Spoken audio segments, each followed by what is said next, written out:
Okay, I need a motion to enter into executive session to discuss the employment of a particular person or corporation and collective negotiations pursuant to Article 14 of the Civil Service Law. Do I have a motion? So moved. Second. Okay, we're in executive session. I think we have to vote. All in favor? Oh, I guess we have to vote. All right, that's, well, you going to vote? All those in favor? All those in favor?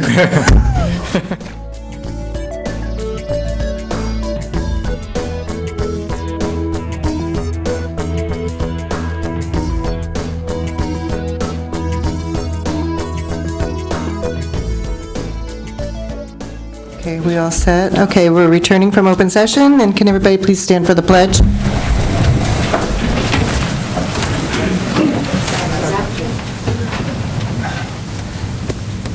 I pledge allegiance to the flag of the United States of America and to the republic for which it stands, one nation, under God, indivisible, with liberty and justice for all.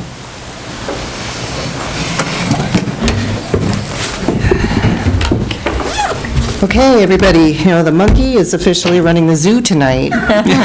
So I'm a little nervous, I almost forgot the words to the Pledge of Allegiance, so, okay. So We're here for you. thanks. Okay. Our board president could not make the meeting, and the vice thanks. president is filling in. Some people might not have known what Oh, that doesn't was. everybody, you can all read my mind, right? Because we're just going to get through this. Okay, first thing we're going to do is we're going to adopt the agenda. So can I have a motion to adopt the agenda? So moved. Second. Was that Mike or Doug that seconded? Either one. Fine. Okay, we have to take a vote, right? Yeah.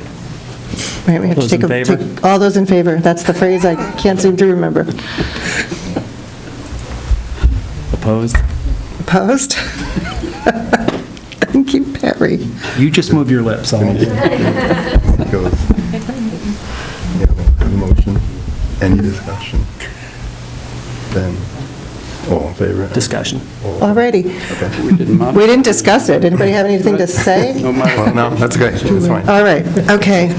So now I'm going back up to... Tough crowd. It is a tough crowd. I don't know where I am. Upcoming events, right? Okay, on Monday, February 3rd, Violet Avenue is having their STEM fair at 6:30 p.m. On Tuesday, February 4th, Ralph R. Smith is having their STEM fair at 6:30 p.m. On Wednesday, February 5th, Netherwood is having their STEM fair, and the DLT meeting, oh, okay, wait a minute, I see what's going on. Okay, Netherwood is having their STEM fair at 6:30 p.m., and the DLT is meeting here at District Office at 6:30 p.m. Netherwood, is that Netherwood? Netherwood is at Netherwood. On Thursday, February 6th, North Park is having their STEM fair at 6:30 p.m. And on Friday, February 7th, is the A Cappella Festival at FDR at 7 p.m. Our next Board of Ed meeting is Thursday, February 13th. The location has changed, and it will be here at District Office at 7 p.m. Does anybody else have any events? No, but our DLT will be changed to 5:30 instead of 6:30. Okay, and that again is on Wednesday, February 5th. The DLT meeting is here at District Office at 5:30. Okay, pencil. Okay, we did this, right? Okay, it brings us to Pride. Alrighty, so it's a little bit smaller tonight, but I do want to focus on North Park Elementary, and they've been up to a lot. So this past December, the school hosted an hour of code for their parents and the students and the staff to participate in. And then following that, they have winter workshops where the students participate in activities like coding, rocket launching, artist throwdowns, chess competitions, and glow stick yoga. So that's very interesting. It's great to hear that they're opening up the students to so many different things. And then also on January 15th, they hosted their first meeting of the minds in which the BLTs from the elementary schools came together to kind of brainstorm and decide upon like a venture to take upon as the district. So they ended up choosing One Book, One District, and they're going to kind of showcase this next year with a huge kickoff celebration and an activity for everyone to participate in. And then they also had their Pageant for Peace, where teachers serenaded students with songs and live music, and they also collected enough food to feed over 20 families with full meals for the holidays, so that's really amazing. And they continue their work with the Church of Messiah with a food pantry and a volunteer therapy dog, Parker. So they've really been up to a lot recently. And then at FDR, a group of student athletes worked with Hope on a Mission to cook and serve food to those who need it in Poughkeepsie. Riley Jordan, one of the students volunteering, said that getting to help people out that were in need made them all feel really good, and also that it was a really heartwarming experience, and it made them all realize how much they have to be thankful for. So Hope on a Mission will be doing this every Saturday morning, and anyone who wants to help out is welcome to. And Riley even said that she plans on going back to help out, so it's really great to see our students getting involved in the community around them. So, yeah. You want other part? Yeah, does anybody else have any other Yeah. part? I attended the Ralph Smith concert this week. It was excellent, as I expected it to be. I was thinking over the years that I've been on the board, the music in the district has gotten better and better each year, and I think it's a credit to the teachers and the community and the parents supporting it, so I thought it was great. I'd also like to point out that the Violet Avenue Food Bank was open today. So if you're in the community and you are in need, or you know somebody in need, the food bank will be open every fourth Thursday of the month. And if it expands, it'll be open more often. But right now, it's open every fourth Thursday. That's it for me. Hey Doug, quick question. On the food bank, how do you make a donation to the food bank? That's a question I can't answer. Okay. Because it's run by, it's an extension of the Rhinebeck Food Bank. Okay. They get food from government sources as well as donations, but I'm not sure how you do that. I will find out for you. Okay, please. Go for it, Carl. I forgot what I was going to say. Recently, a couple of staff members at Haviland had some personal issues, and because my wife is a nice person, I got dragged into it somehow. But just the point of the thing is the Haviland staff was pretty amazing in how quickly they mobilized to help out fellow staff members. It was pretty unbelievable. It just proves to me that we don't have just good teachers and good staff members. We have good people working there. And I just thought the whole thing was pretty amazing, what they put together in the short time they did. So I just wanted to compliment. I don't know all the names, but so I'll just say it was pretty much the staff at Haviland was pretty amazing. So congratulations to them. Doug, did you forget about the Prisms concert? Oh, I did. We were both there. It was You're right. excellent. I didn't write that down. so I that's- know. Anyway, the Right. Prisms, It was the best Prisms Unbelievable, yeah. concert that I've attended, and I've attended a lot of them every year. And I told all the staff there, the teachers, that it was, without question, the best one. It really was. yeah. It was amazing. I saw most of it. Sorry, I forgot. I know. I didn't write it down. It's okay. I just know you mentioned all the concerts. I played a little bit double time that night between the wrestling at FDR. It was the same night of the Prisms concert. Our team didn't do well, but it is the first year we have a varsity team, so good for them. For the program is growing, so it was an honor to be there, and my dad always joins me for that. The gymnastics team beat Kingston recently, which is huge. Definitely a rival, and Kingston has always been pretty much the one who takes home most of the medals, and it was phenomenal. Our girls pulled way ahead on that. The basketball's been off the charts, both boys and girls. I did my annual visit to the FDR student government meeting, and that's where the officers, and you missed that meeting, but you gave a report. They gave it for you. You sent it in. But these are the officers for the freshmen, sophomore, junior, and senior classes, as well as there's the board member, and the DLT member is also an officer, Matthew Hoffman. But watching these young leaders in action, running their meetings for the leadership, the student leadership of the entire high school, there's a lot of hope for the future. So I visited the Haviland student government as well a couple of months ago, so just getting to see student leaders in action, just really amazing and very heartwarming to see that good people will be in leadership positions in the near future. I attended the Hyde Park Chamber of Commerce installation dinner, so congratulations. Rob Sweet is the new president of the Hyde Park Chamber, and Angela, I'm not going to get her last name, but from the Hyde Park Brewing Company, is the vice president.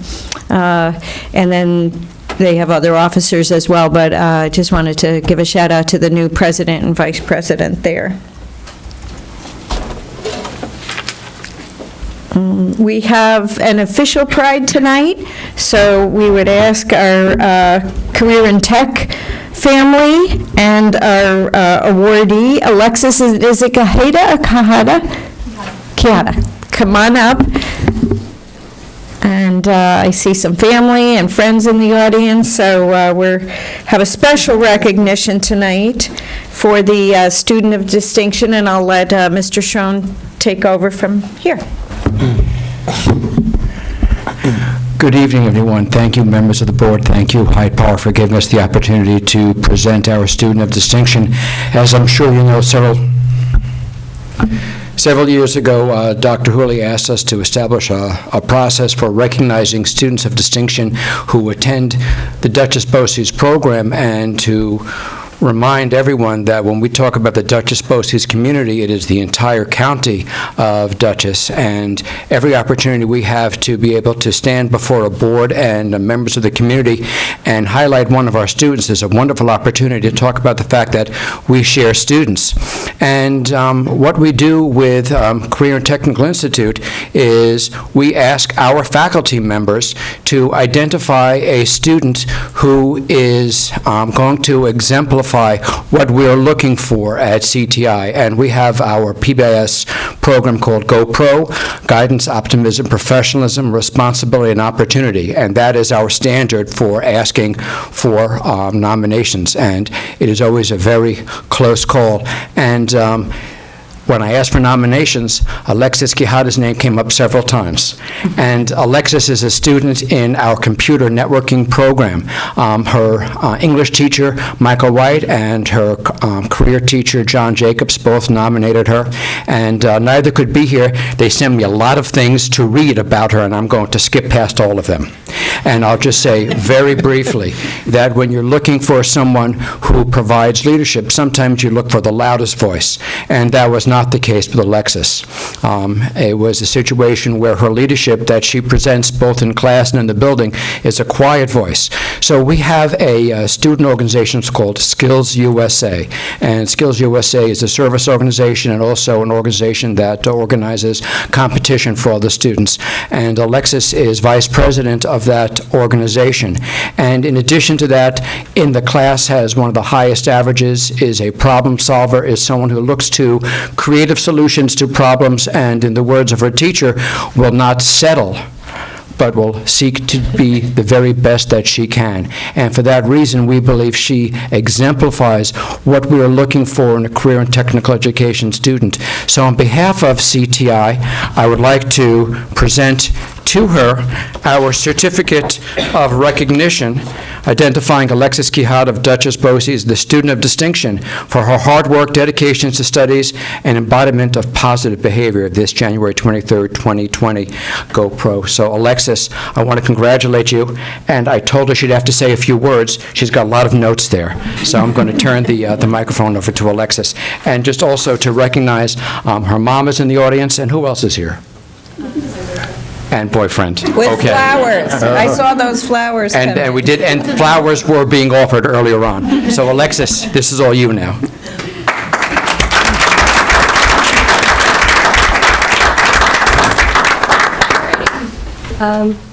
So first off, I want to say thank you to the Hyde Park School Board for giving me the opportunity to attend Bosse CTI. I can personally say that I have grown over the past 2 years with both my technical skills and hands-on skills.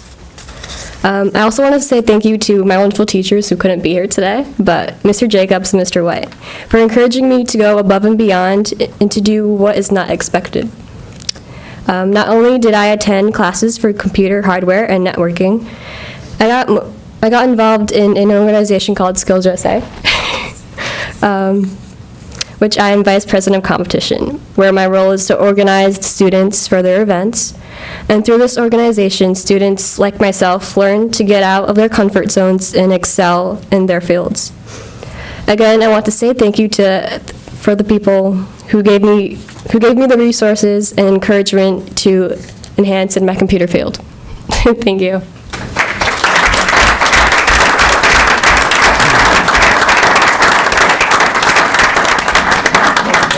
Pictures. Okay. Thank you very much. And Alexis, come on down and we'll shake your hand and congratulate you personally. Congratulations. Congratulations. Well done. Thank you. Great job. Thank you. Nice to see you.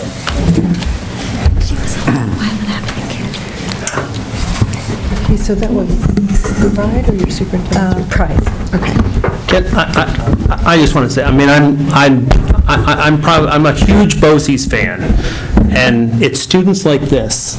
I mean, I got to tell you, I'm almost emotional that, or I am emotional, to see, who's it, somebody once said, I've seen the future and it looks good. I mean, these are good, this is a great student. This is, I don't, just what I've heard about it, I know the program, I know the rigor that's happening.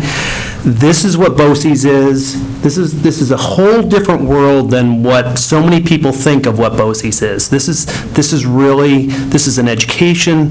This young person's going to go a long way, and I am so proud of her and of the school and of Bosse's, and there's a lot of other people just like her right behind her.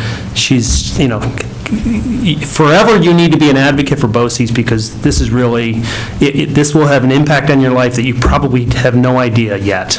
That by going to Bosse's, you're going to have a skill, you're going to have a trade, you're going to have the ability to support yourself and your family for your life. And that will give you the freedom to take chances and do things that you don't even recognize yet. Congratulations. Congratulations.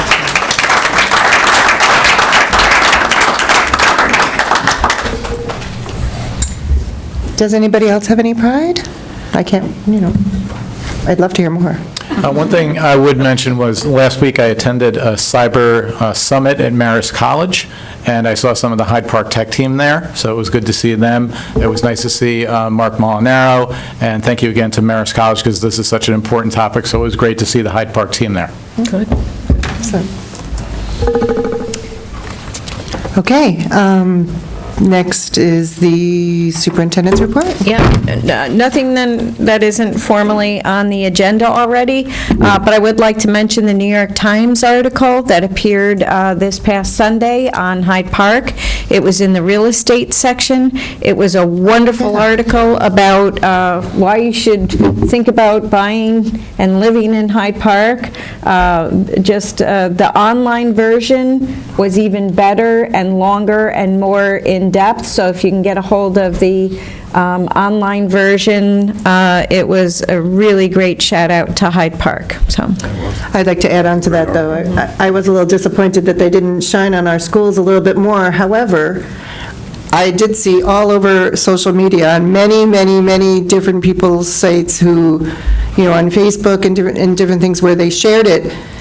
And what was really great is all the comments that came after it, with everybody just talking about all the really positive things about the district, and also feeling a little slighted that maybe we weren't given a little more shine. Didn't even know the article was being written. Yeah, so it was great, because I think we got to see what our community thought too, which Yeah. was nice. Okay. That's it? That's all you have? Yep. Oh, okay, I'm sorry. All right, moving on. All right, we have a presentation, and will I say this wrong? Chuck Bastian, sorry. Okay, on our long-term financial planning. Thank you for coming. Thank you. I think I'll just say a few things first. Chuck is here for a couple of reasons: to review the long-range plan, but also to talk about our debt service and our local share. You may remember that when we voted for the current capital project, we had agreed to bring up the local share to a higher level. So Chuck will show us what it would look like if we were to stay at the higher level and have a May 2021 vote, and what it would look like if we bring it back down to the $1.56 million level, which we were at for a few years, or quite a few years before this capital project. And he'll also talk about our 5-year financial plan too. Okay, is this going to be up? Yes, it will be up there if Linda pushes the buttons. Okay. I'll stand back. Okay.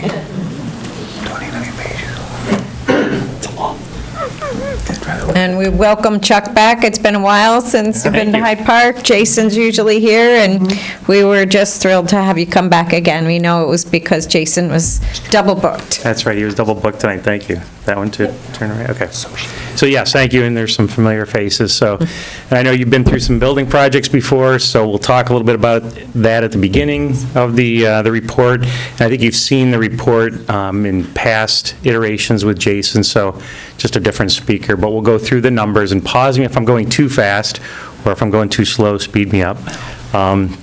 So if you will, you have this, I think, on your laptops? Okay, so and some of the print's pretty small, so let's see if I can click through. Again, you've seen the long-range plan before, long-range analysis, financial analysis, and again, this is just really big picture. We're going to make some big assumptions, but it's really nice just to have you take a look at just 5 years down the road. So it's kind of like driving down the road at night with the high beams on, and you can see pretty far down the road. It helps you really help navigate. So we're just trying to take a look at what are some of the assumptions, especially with the governor's budget that just came out and his analysis the other day. So again, as you know, as board members, you talk about your budget in terms of like a 3-part budget, right? So we have admin, we have program, we have capital. So one of our jobs for you is if we can help you manage the capital piece, because as you've seen, that local share that fits into the levy cap calculation that we have to do every year, if we can take that capital piece and try to keep it as smooth as possible, that's ideal. And then that takes one of your variables and kind of puts it on autopilot, and then you as board members can focus on the other 2 parts of the budget that needs more attention. So again, as we look forward down the road with the current project and any future projects, if we can try to keep them as flat as possible, that would be ideal. So I put up here again for you a quick look at your current authorization, the $26 million authorization. Again, a little update for you if you have not seen this document before from us. This really helps us look at the first couple years of a project financing before we get into the permanent bond financing, because there's some variables, and how do the variables play out. So what we have is, on the left, the key dates. The vote, obviously, was May of 2018, and you as a board adopted the bond resolution so that we could term it out and set up bonds to match up to the state aid. So the plan right now is the pink bond anticipation note to possibly be issued this summer, June of 2020. Again, as we get closer, so when we get into March, April, we'll really want to fine-tune with the architect what exactly do they anticipate for the cash flow that summer. So we'll talk with them. Is June the time to borrow? Can we push that to July? Can we push it to August? Because as much as we can hold off on interest expense, that's ideal, and minimize that. The other piece that goes along with that, you'll see in that note, right now we've assumed the full gross amount, $21 million borrowing. Again, we're assuming that we probably would not be borrowing all $21 million in June. So we'll figure out the size of the band, and we'll figure out exactly when to issue that, if it's July or August or September. Again, congratulations to you. You had some capital reserve money that was authorized with the vote, so that was great. You saved up a nice down payment toward that. So that's the green box, $4 million. And also, you're talking about 1920, an additional contribution of cash, so maybe the 876, which is good, because then that just downsizes our bond that we have to issue and minimizes your principal and interest payments. So as, as the debt service starts to come on, we're also focusing on the building aid and when do the final cost reports get filed. So we have some yellow flags there, and timing, again, timing is everything on that. If for some reason those final cost reports look like the construction's going slower, then we'll want to slow down on the borrowings and keep that matched up, lockstep, so to speak, as we go forward. I just went through that kind of quickly. Any questions on the financial plan? It's nice to keep that fluid to match up to what the construction comes out as. Okay, the next page, we also have the BOCES capital project, as you know, that's going on. And this page is really your goal. This is a nice goal to have. I know when we went around before the BOCES vote, we gave each of the component districts kind of 3 different options, typically, is what we see across the state. And this is one option that you're shooting for is, can we pay each of our 3 payments that are due, the green flags, those are what's written in the intermunicipal agreement that we need to give to BOCES, can we pay for those with cash?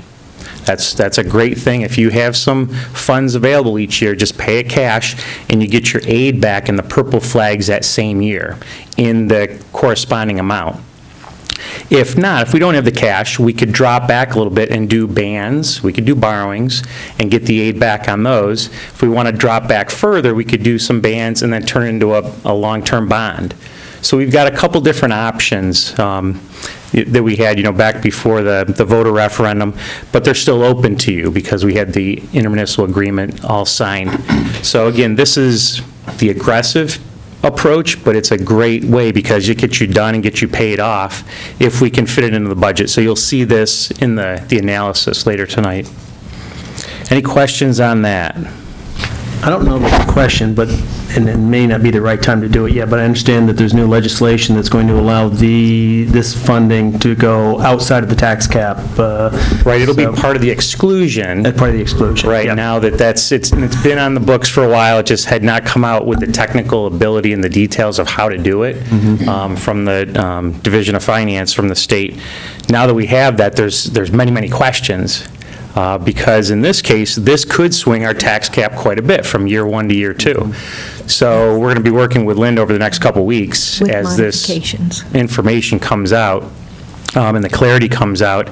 Because you're right, we don't want to shoot ourselves in the foot as that evolves. But it might be something that we'll all just have to understand that this could swing things a little bit. We'll try to keep it as smooth as possible. One of the ways to keep it as smooth as possible might be just to issue a bond. but that might not be what you want to do. So we'll see if the tail wags the dog or the dog wags the tail. Yeah, I'm just more interested in, Yeah. we've got to think through what the opportunities are Right. with that new, yeah. So when I present the tax cap calculation in February, I'll have more information on that. I've already talked to people from Chuck's office, so we're going to show a few different scenarios, like what it'll look like, how our tax cap will be affected, and what it'll look like for the district in different ways. Because originally, we were just planning to pay it in cash. Right. And as you've seen from years of doing budgets with the board, this tax cap, aspect that is now in our law is really like a chess situation, chess match. Do you really have to think 3-4 steps ahead? Because you could have a great idea this year, but then it comes back and it's a whipsaw and it hits you next year. So we really want to think out, plan out, okay, if we do this amount this year, what happens next year? And then what happens the year after, and so forth. So it's a very good planning, and that's part of why you're doing this document here tonight. Okay. So there's your 2 capital projects that are underway, the BOCES piece and then your current authorization you have here locally.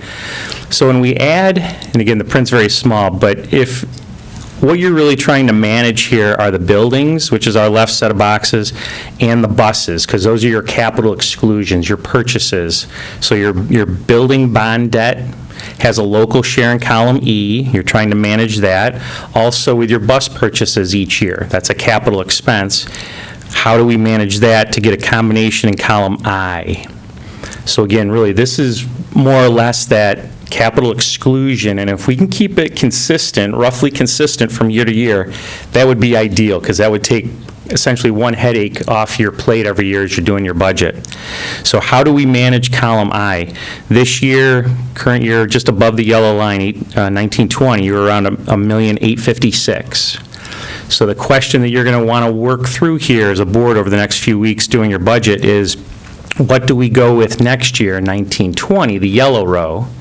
Right now, it's projected at $1,734,000. That's the minimum we need. But one of your questions will be, do you want to keep it at that $1,835,000 level? We can make a little bit bigger principal payment on that first ban coming up on the current capital project authorization. So we can bring that $1,734,000 back up to the $1,856,000 to keep you consistent. That's going to be question 1. Don't have to answer it tonight. Or we can let it drop to the $1,734,000. And again, it's kind of a ripple effect. So where do you think you need to be 1 year from now, 5 years from now, 10 years from now, in terms of all your buildings and the needs there with projects into the future? Because you're right, they never end. It's just when do they hit and at what level, as you know. Okay, and then the next year, again, the minimum would drop down to $1,540,000. And that's kind of the minimum, because we know there's probably new future projects somewhere along the way. So we're going to need to stay up probably at least at the $1,800,000, the $1,700,000, or at a very minimum, the $1,500,000. So that'll be your question, and we'll see what happens here in the next set of slides. Any questions on your current? Again, this is great. You got the high beams on. You can see way down the road. And again, just to show you on the next graph here that goes along with that column I, when I see graphs like that, that's a beautiful graph. That's a drop. It's kind of like potholes. Actually, potholes in this case are good. Not out on the road, but here in this case, this is great. It's dropping off. We don't have a spike anywhere out in the future. That's great. Once in a while, you'll see somebody that has a spike out there, and as long as they can see it coming, they just have to deal with it. In our case, there's no mismatches, no spikes. I have a question. Yes. Isn't that drop going to affect tax allocations? And I see this as bad. Well- I would rather see it all up at that black line. Correct, right. So what those drops give you as board members are options. Right. And it's great to have options. We'll as- fill as the you know. gaps.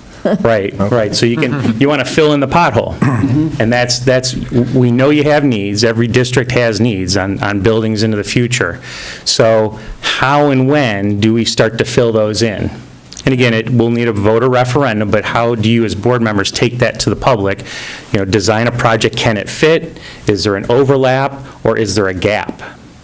Again, a gap may not be very good, an overlap may not be very good, but if it fits, the timing just fits right, that's perfect. Then you got a nice smooth patch to the pothole, which is what you'd like to Right. have. So it gives you options. And if you added up, and did the calculations on our building condition survey, we could easily fill the gap, to, 2027, based on the known needs of the district, the conditions of our buildings, the roofs, finishing the HVAC. So, and that's what we plan with our capital project is Right. how, yeah. But if you don't do it, then that gap becomes money to get spent somewhere else, and then it's harder to have a capital project later on down the road. So it has consequences in the budget. Absolutely, yeah. Right, and it also comes out of your levy cap exclusion. Right. So like in that first case, you're at $1,856,000. If we do let it drop, it goes down to $1,734,000. So you've just lost, $120,000 out of your exclusion. Right. Right. So like if your budget did nothing, the levy drops $120,000 on its own just to go with the same, same levy that you had the prior year. So it's a tough concept when that starts to drop, and it could cause problems if it was a big enough drop, like you have about 3 years out there. Chuck, I'm like sitting, I feel like I'm sitting in my hands over here, because one of the things, so from my world, I agree with Doug exactly. This shows opportunity, but one of the things that I see is it's a huge, if we don't react, it's a huge missed opportunity. And what I see is, so we've got a line there at 1.6 million, I think. Right? Is that what it is? Yeah. Yeah. My feeling is that, to me, that's not my goal. My goal is not to level out at that point. I think that it's not realistic to think that we can continue to maintain, because I don't know where did that 1.6, it's a historical number from somewhere in the past. We can't think that we can spend the same amount of money today to maintain our buildings that we did in 1965. I mean, this should be a line that should be an incline. In my mind, this should be an incline. We need to be spending more money in maintaining our buildings. We've got a building condition survey that goes on and tells us how much, that there's so much work that we need to be done. We're going to be doing the building condition survey again in the next year or two, and there's a whole bunch of stuff that was on the last one that's still on this one. So I'm going to continue to campaign that I think that we need to exceed that number. We need to find a way. We need to be pushing that number up, because we need to be spending more money in maintaining our buildings. In the industry of facilities management, we should be spending somewhere of about 3% of the value of our real estate each year on capital projects. I don't know what our number is, but I'm confident, and probably most schools in New York State aren't doing that. I'd be curious, you have a much broader view of what's going on. Do you see anyone who's taking it, and it's bold, I'm talking about something very radical than what everybody else likes to think of. Do you see anybody who's intentionally or taking advantage and making that incline and creating a new plateau or reaching new heights as to spending on capital? Yeah, at a minimum, you got to keep the line steady if you can. Yeah. If you let it drop, you're right, you're going to be kind of paddling forwards, but you're going backwards down the stream, so to speak. Yeah. So at a minimum, you want to keep the line, and if you want to make any progress, then you're right, maybe there's slight increases We got to from be year to year. looking at slight increases each year to keep pushing it up.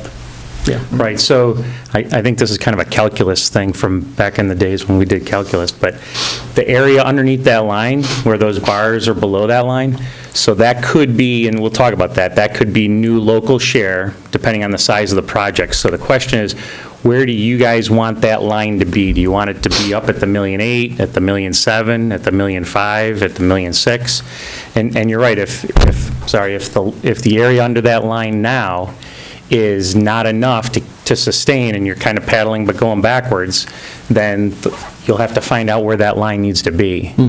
Okay. So, good points. Okay, but there's options, so that's nice. Okay, the next graph is, again, similar to that first graph that had all the details, but this is more of a generic graph for you in terms of how building projects, again, transpire in New York State. But just generalized timing here on the purple flag on the left, if by chance you did want to go to the voters in May of '21, Architect then does drawings or so for 6 months, submit them to state ed. State ed takes maybe 6 months for approval. And then you're talking about the spring of 2022 to come out with an approval, and hopefully by then you can get some construction going for that summer of '22. Maybe it wraps up in the summer, fall of '23, depending again on whatever the scope is. But that bond anticipation, no borrowing that we would have, the pink box there would be in the '22-23 school year. So we can fit that in, and I'll go forward to a sample maturity schedule that we just called Scenario 1. And if we had a $13.6 million authorization, gives us building aid in column G, and column J on the far right side is the local share. Onto this page, when you combine it with existing debt and buses, and I know you can't read that, but again, you're trying to get it all to fit to this graph. So those new yellow bars fitting in underneath that existing line fit with a $13 million project, but again, you're down to essentially this third step down, this $1.5 million number, which you may decide is too low. That's too much of a drop. And again, here we can only do, let's say, a $13 million project, but if your building condition survey has many more items on it than that can accomplish, then this might be too low. Yeah. Okay, so then we ran a Scenario 2, and we said, how about a $21.6 million project? Again, if we add it into the existing, we can go through those. I feel bad I'm going fast. No, that's okay. Okay, you've seen it before, you got the details. But then that fits into the top green bar where we are today. So again, how you, again, explain that to the voters is there would be no new levy increase. So it would fit in with an old bond that drops off, this new project would fit in, take its place, and you would not need an increase if the voters approved yes to this. So that would keep you at the $1.8 million that you're at now in 2019-20, but in the budget that you're working on now for 2021, that bar was dropping to the $1.7 million, we'd put that back up at the $1.8 million, again, keeping you level from 1920 to 2021 in terms of your levy cap and that exclusion. Again, it helps keep that piece on autopilot and keeps it kind of out of the mix for you to not have to focus on per se with the community, and you can focus on the rest of the budget. So again, what that allows us to do, at a minimum, I said we could go down to the $1.7 million, but if we stay up at that $1.8 million, that allows me to take a $120,000 additional principal payment on the bonds, on the current project that we'd have that first bond anticipation note borrowing now. So it helps you accelerate, pay more principal down earlier, saves you interest cost in the long run. So that's a good thing without, really changing anything. Okay, so that's Scenario 2. Any questions on either one of those two scenarios, one or two? Well, the only comment I would have on Scenario 2, so when you're looking at that through through 2027, you're maintaining, and then you've got a drop. One of the things that I think that we need to be looking at is, so this is a project, like you say, a project that's voted on next May. The construction is going to be going on. It takes multiple years before we're actually building it. My argument is that we probably need to be looking at the next project, be voting on the next project before that one's finished. So I think we really need to start getting into the mindset that we're going to vote on a project, we're going to go through the design, approval, construction, but in that process, we're going to be saying, okay, here's the next project, we need to be voting on this. So it's an ongoing, so it's every 3 years, 4 years, 5 years at most, we need to be looking, as a district of this size, we need to be looking at substantial capital projects. Yeah. So I look at, so when do you really, accept the fact that by 2020, any new debt that might be taken on before 2028 is going to take us above that. And I'm not opposed to that, it's something we need to recognize, that that's what it's going to take in order to maintain our buildings the way they need to be. Yeah, perfect. So generally, when we get to this point right now in the discussion for that, we recommend that, okay, maybe what you want to do, again, this is kind of a comprehensive long-range plan. It's got general fund, it's got buildings. Let's strip out the buildings and just kind of do that as a long-range plan by itself. And then you can run a couple scenarios, like you just said. Let's assume a vote in 21, maybe a vote in 26, a vote in 31, and pick a number. Maybe it's 20 million, 20 million, 20 million, maybe it's 30, 30, 30. And then we could run another scenario. What if you have some capital reserve like you did on this last authorization? And that can help leverage. So then that gives you a further picture. Geez, maybe the $1.8 million is perfect. That sustains it with a certain amount of capital reserve, and then you work hard as board members to save some dollars into the capital reserve each year. Or maybe it's not going to be enough, and you say, we really need to get to $2 million, or 2.2 or something. So it really helps lay that out and gives you at least a roadmap, and it changes as you go on, but gives you a target. Well, and the other side of it is to recognize the decisions we make today have an impact 15 years from now, because that's the debt that's going to be falling off in that, in the next generation. So we're setting the new standard. And one logic is to have capital projects that are somewhat consistent, because then you can follow up in 15 years, you do another series, that rotation stays more consistent, perhaps with a slight increase onward, so. Sounds like you have your facilities goal for next year to do Yeah. the long-range capital planning. No, we should remember when we struggle with goals, there's the facilities one. Yeah, and it's, and we should be looking at 5 years out, 10 years out, 15 years out. Remember that. Perfect. Jay, make note of that, put it in the goal pack. Oh, you got it? Oh. And you're right, that's what a lot of districts do, because that building condition survey is due every 5 years from the state. You get it, and you figure out what on that list you need to go to the voters with. You go to the voters, and it kind of happens every 5 years. So you're right, after 15 years, that first one falls off, and then you're ready for the next set of projects every 5. Perfect plan. Okay.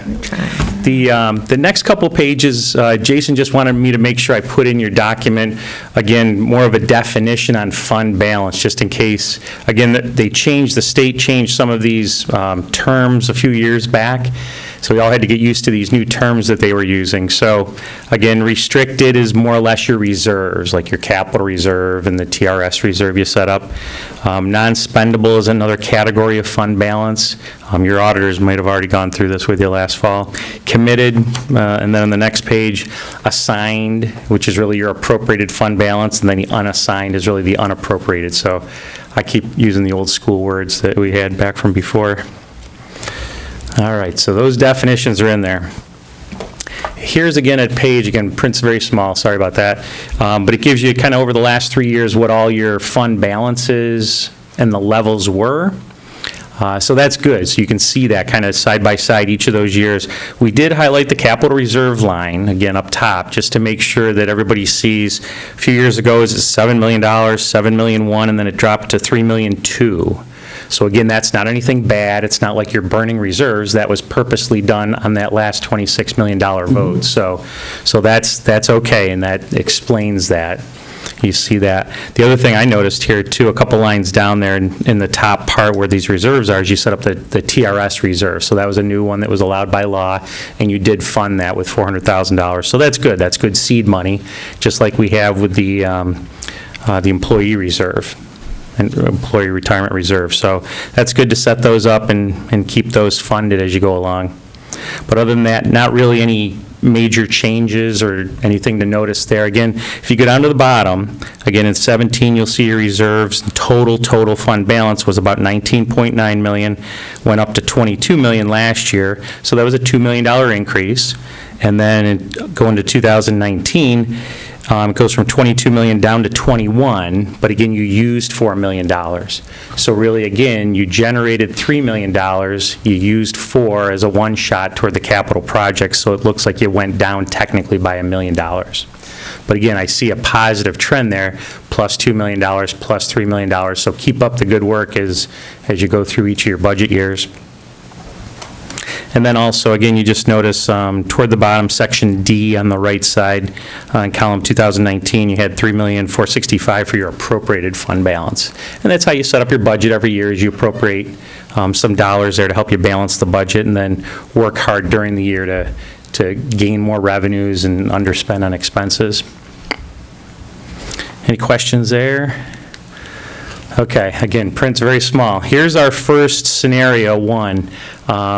We might breeze through this one, but spend a few more minutes on scenario two. So we ran some numbers here, again, just to kind of show you how this is formatted and laid out.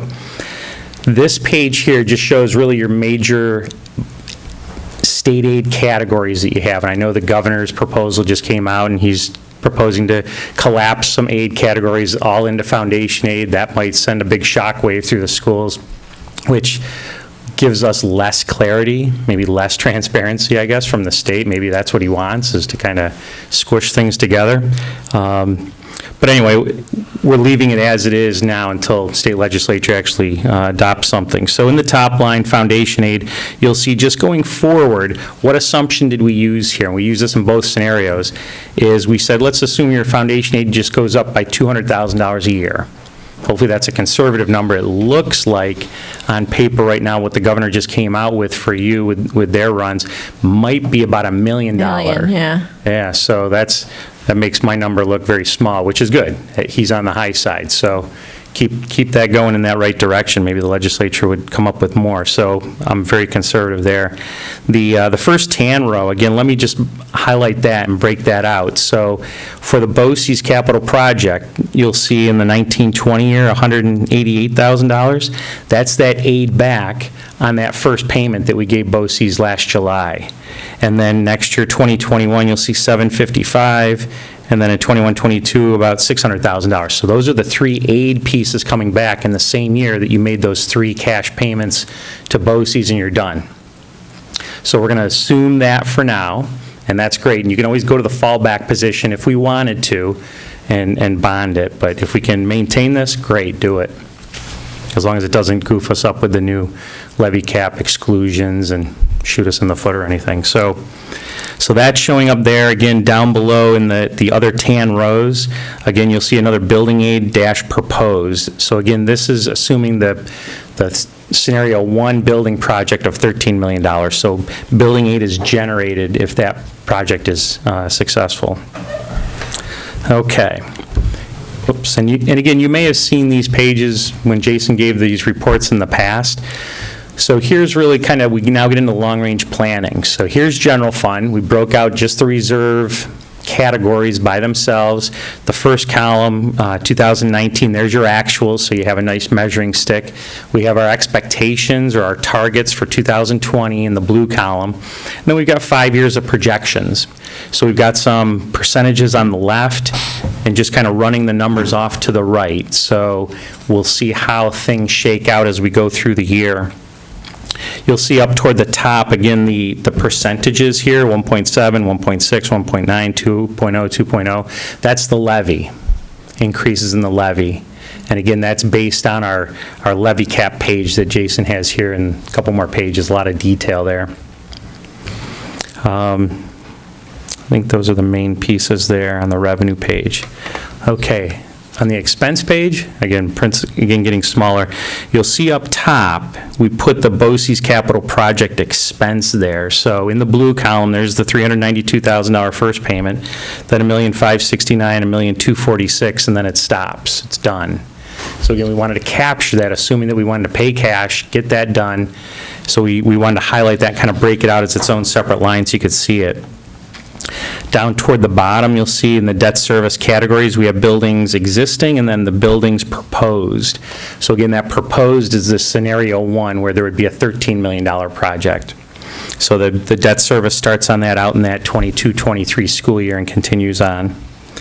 And the last thing to point out here, again, and this is good because Linda had to do a lot of legwork with us to get to this point in the blue column. We wanted to have the latest and greatest to see where we think we really might come out this year, again, conservatively.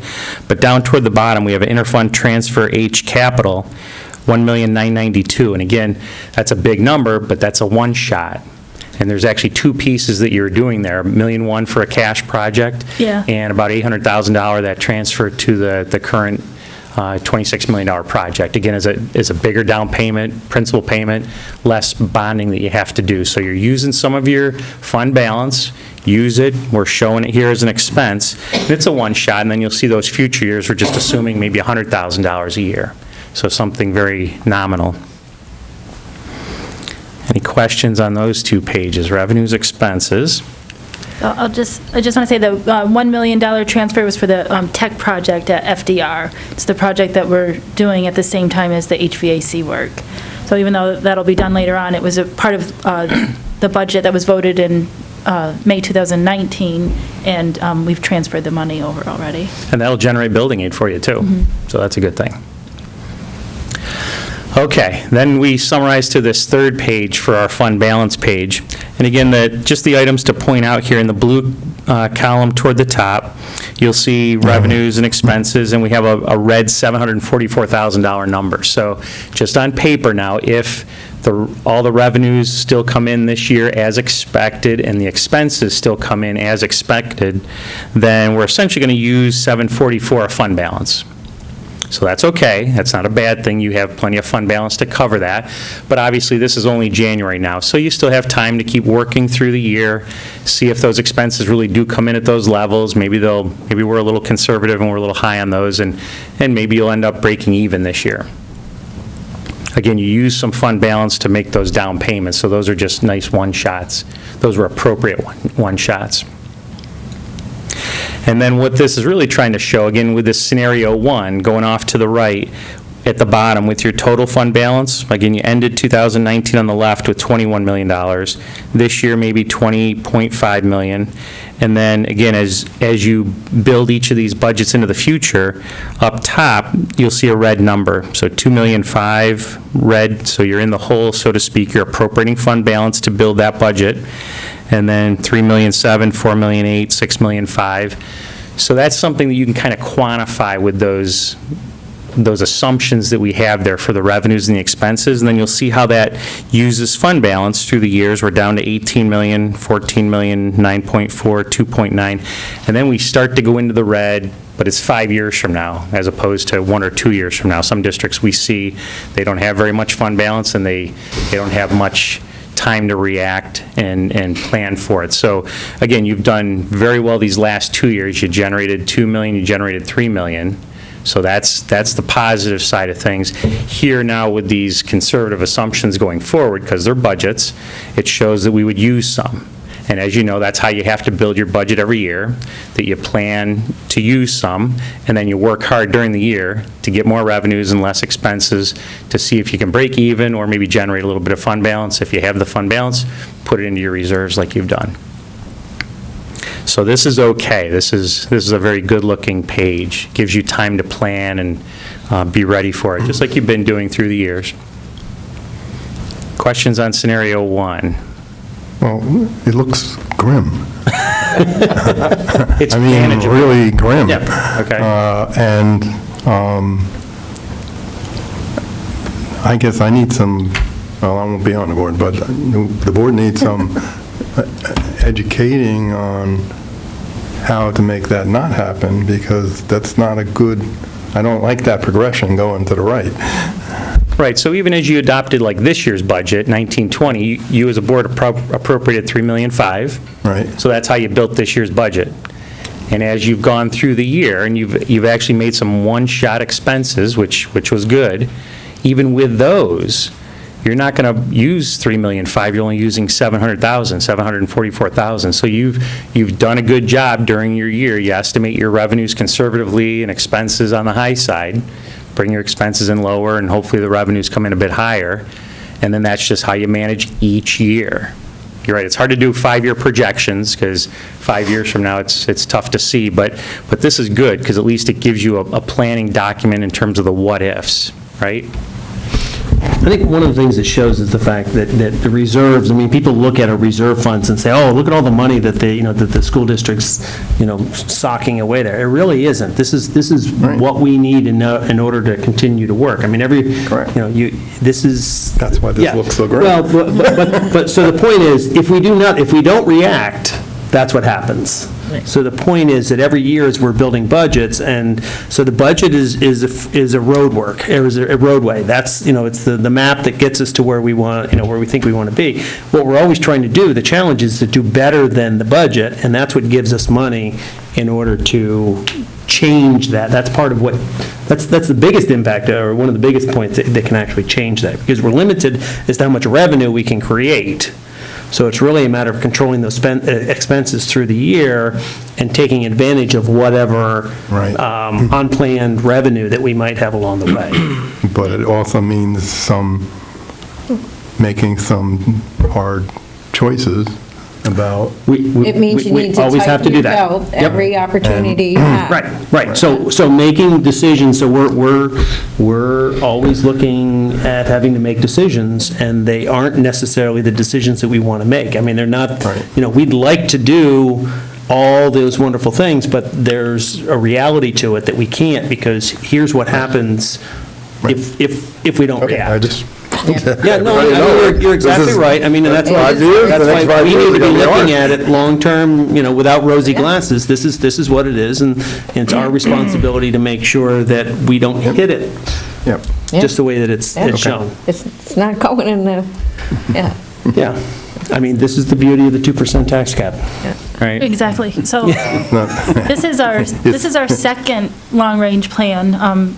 Chuck and Jason helped us last time, 2 years ago. That was part of the board retreat, and then the deadline, or the drop off, the fund balance ended in 2023, I believe. Right. So now the changes that we've made in the 2 years have pushed that insolvency out 2 years. Right. So, and every year when we do the budget, we do look at the retirements and consider if we need to hire every position for the people that are retiring. We've done that every year since I've been here. And I think that's a good point to realize, that so every year, we're making decisions that are pushing that red ink further out. And that's really what our responsibility is here, is to keep the ship going in the right direction, keeping it afloat, and looking at that long range and making sure that we've got a plan so that we can sustain it. Right, and I guess kind of in the business world, so alternatively, if you wanted to, could we budget as a profit? So that those red fund balances that we're using each year turn into black numbers? You really can't. not with Right, public so education. this is how you have to budget as a municipality and go forward with it and just manage it. That's what it's about. Our business is in educating students, it's not to make money. Right, yeah, no profits. Okay, so the last page that goes with scenario one is Jason's very, very detailed levy cap analysis page. This is what Linda goes through, and she's probably pulling her hair out every year, getting the numbers to fit into here. So we've taken like the current year, the projected 2021 year. We've also shown 4 more years after that with all the details. And really, not to get into the weeds on this one, but the key is right in the middle is, does it look like we're going to need to go to the voters and exceed the levy cap and need a supermajority vote? It does not look like that. So that's a positive. That's really what you want to take away from this scenario one. If you went forward with this building project in a year at that level and all these assumptions, looks like everything's fitting in nicely with where the calculations are coming out. Again, even with the paying for the BOCES project with cash. And again, you can go through this, or if I can go through this with you if you want, but there's lots of details there. We could spend an hour on that page. Okay, let's go on to scenario 2. And again, just briefly, since we've kind of gone through the same set of pages for scenario 1, all you'll see here different on this state aid page is down on the building aid, the tan row for building aid dash proposed. There's more building aid that would actually be generated with a larger building project. So if we did go with a $21 million voter referendum in May of 21, it generates more building aid. It's one of those expense-driven aids. Again, we were making some assumptions that a lot of the work would be aidable. You're not going to do a lot of non-aidable work. And then going right along with that, here's the revenue page. What you'll notice here up at the top is your levy can go up a touch more each year to keep pace with that levy cap, where we're going to keep it that $1.8 million rather than letting it drop to $1.7 million or $1.5 million. those drops were really, like somebody said earlier, those would have then been offsetting and using those dollars for something else in your budget. So here, if we keep the levy going along with that capital piece at the $1,854,000, then the rest of the levy covers the other needs in the budget. So you're staying right at 1.9 pretty much all the way across there at the top. And it's very manageable. That's the revenue page. Again, same set of things for the expense page. The only difference is down toward the bottom for the debt service row for buildings proposed. The debt service on the $21 million Scenario 2 project is just a little bit larger. And then what does that do to us on the fund balance side of things at the bottom? So you get to the bottom right corner, and again, it did not change it a whole lot. The bottom right number, the red number, $5 million number, is a little bit bigger than Scenario 1, but it didn't blow it out of the water. It's not way off the charts now, so it's still very manageable. And again, when you get to Jason's last page on the levy cap, again, do we need a supermajority? No. So that's nice. You're able to stay within the levy cap going forward with a plan like that. Okay, let me take a deep breath there and pause and see if any questions, because that was a lot to absorb. That was a lot that came at you. Just, this all assumes no change in the assessed value in the town? Yeah, and I didn't even go to tax rates. This is just dealing with your budget. Whatever tax rates and assessment base is doing, I didn't go there. That's another good question. You could go one step further, and we could project out a flat assessment into the future, a 1% increase, 2%, 3% increase, and then see what the tax rates actually do. We could do that too if you want.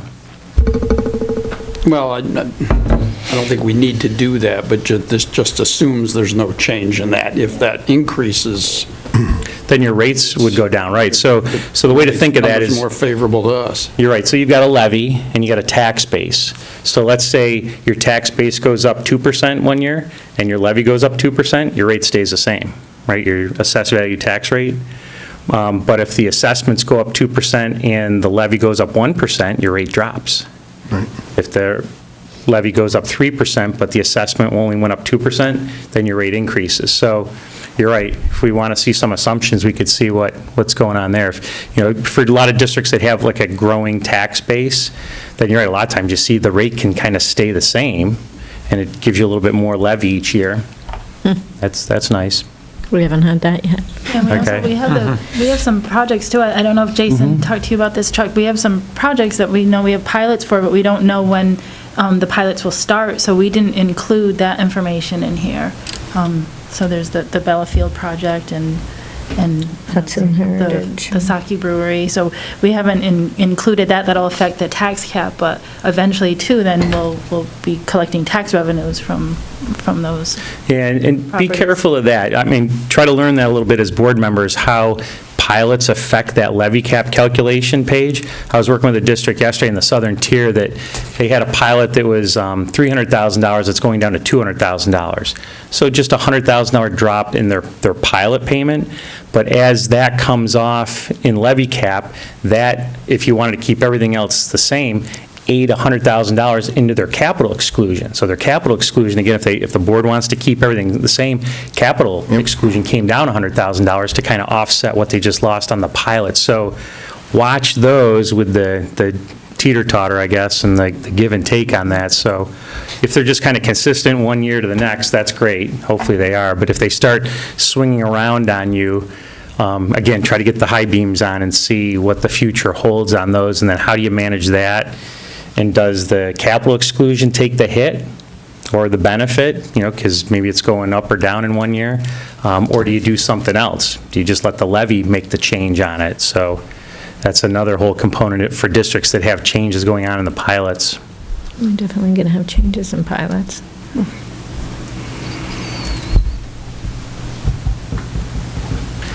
All right, any other last questions? I see there at the top, it says, does not include exclusion for BOCES. Right, good point. Thank you for pointing that out. So as you know, that just came out in the last week or two. Yep. And again, as the details of how to exactly implement that here, we wanted just to kind of leave it off to the side for now. and not have it swing this. Let's have this kind of be the base. And then as more details come out in the next, hopefully, week or two, hopefully it's just within a couple weeks, because you're right, March 1st, we have to upload this, and you need to know how it's going to affect things. Again, because that last year we made, what was it, 388, and then this year's $1.5 million, and, uh-oh, I did that, I pushed it, sorry. With that, right, last year you paid 392 and then $1,569,000. That's a big swing, that's a big change. That's not like a gap that you're trying to keep smooth, that's a big jump. Your aid's gonna jump up, but again, that local share is gonna jump up even more. So that's a good thing, it gives us an exclusion, a bigger exclusion, which you may not need, because you're using cash, you're just trying to stay at this 2% roughly. But then as that comes off, because then the year after that, your payment's $1.2 million, you're going to come down from $1.5 million, and your aid's also going to drop, so your local share is going to drop. What does that do here? And then that third year, it goes away. So $1.2 million goes right off. So now what do we do? So it'll be interesting. We want to work with auditors. We want to see what comes out more from the state in terms of how to really implement that. But that'll be interesting to see. Because again, our goal for you is to try to keep things as smooth as possible and keep it in front of us so that it doesn't come back and bite us in a future year. Again, you've heard stories where, gee, here's a district that's going to have maybe a drop in their levy, but might need a supermajority to pass their budget that year. You've heard stories that happens occasionally around the state. It seems so, incomprehensible in terms of mathematics, but that can happen. And it does happen. It does happen, yeah. So the point is, what seemed like maybe have been a good thing could have some unintended consequences Right. for us a few years down the road. Right. Okay. Yeah, so, Stay tuned. yeah, stay tuned. We'll get you some information on that. Any other questions? Would Right. bonding have, I'm sorry, would bonding help level that out? It could. Yeah, it could just, smooth it out and Right. say, okay, whatever's left we have to pay, here it is, and we'll just go, each year will then be consistent until you get to the last year that one's paid off. Right, but it helped take the swing out of it, and it would make Right. it more, So that might be our only answer for you, and then you get to make the decision as board members, do you want to go that route, or do you want to say, well, just skip it, we're just going to go and pay the Work cash, through be it. done with it, and take Yeah. the speed bump, whatever it is, for 2 years and be done with it. We'll explain it to the community, and it's an oddball thing, but we'll work through it. Okay. Good point. Any other questions? Thank you All right, very much. thank you. Thank you so Thank you. much. Perfect timing. Good to see you again. Thank you. That'll safe drive back. All right. Thanks, Linda, for all the help you do to get that where it goes. anybody else's head hurt? A little bit. I need This is the third time. I think I need a nap. All right, but more exciting things. That's right. We're moving on to Good night, right, Haviland? our next presentation is from Mike Ruella, Assistant Principal at FDR, about advanced placement programming we have at the high school. So, thank you, folks, for inviting me in tonight to talk about the AP program at FDR High School. A couple of things that I'd like to address tonight are, one, what are the expenses of AP exams for families that take AP exams? And secondly, should the district take into consideration paying these expenses? So, the AP program at FDR High School is composed of 18 classes. Of those 18 classes, I bolded biology, psychology, statistics, and United States history because they identify our highest enrollment of all of the AP programs. Typically, you'll see between 35 and 75 students enrolled in those classes. It's also nice to see that we have high enrollment across content areas for them. Also, something to note that tonight, this presentation speaks specifically to these 18 classes and no other classes, dual enrollment classes through Marist or anything like that. So this slide discusses some statistics in our AP classes over the past 6 years, you'll see that the total number of seats that we schedule each year does vary. On average, we have 383 seats that we do schedule each year. Again, that's an average of the past 5 years. Next, the number of exams that are administered, again, also varying because of the number of seats. On average, we administer 362 AP exams.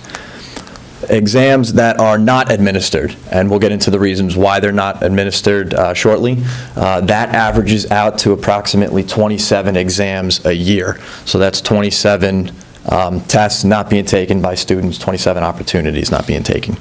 And lastly, we have the total number of AP students in the program. And this is something important to note. On average, we have approximately 224 students. Again, that's across the past 6 years, and that's our average, 224 students. So any decision made based on the AP program impacts slightly less than 1/5 of the population at FDR High School. So it's important to make note of that. Why, again, do we also have much higher seats and much higher numbers of exams than the actual students in testing? That's because a majority of our students that are taking AP classes aren't just taking one, they're taking multiple exams.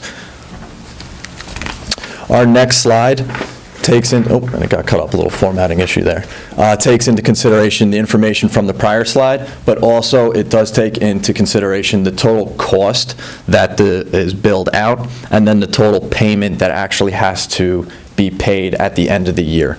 So on average, the district is billed $29,930, and again, that's compiled from the previous 5 years. The part that got cut off there was actually what the district has to pay. So the average payment by the district is approximately $25,254, and we take that again as the statistic average over the past 5 years. Where's the discrepancy? Why is there a difference between what's billed and what is paid out? And that is, the difference is the total cost and total payment occurs due to the College Board fee waiver service. So the College Board allows students, allows families, allows the district to actually identify students that are economically disadvantaged. We do that after the examination occurs. We submit that information to the state, to the College Board, and then from there they adjust the bill, and that meets, again, the requirement that we have to pay. So it is a policy by the College Board that we base off of, again, our free and reduced lunch statistics, and that's why the variation occurs there.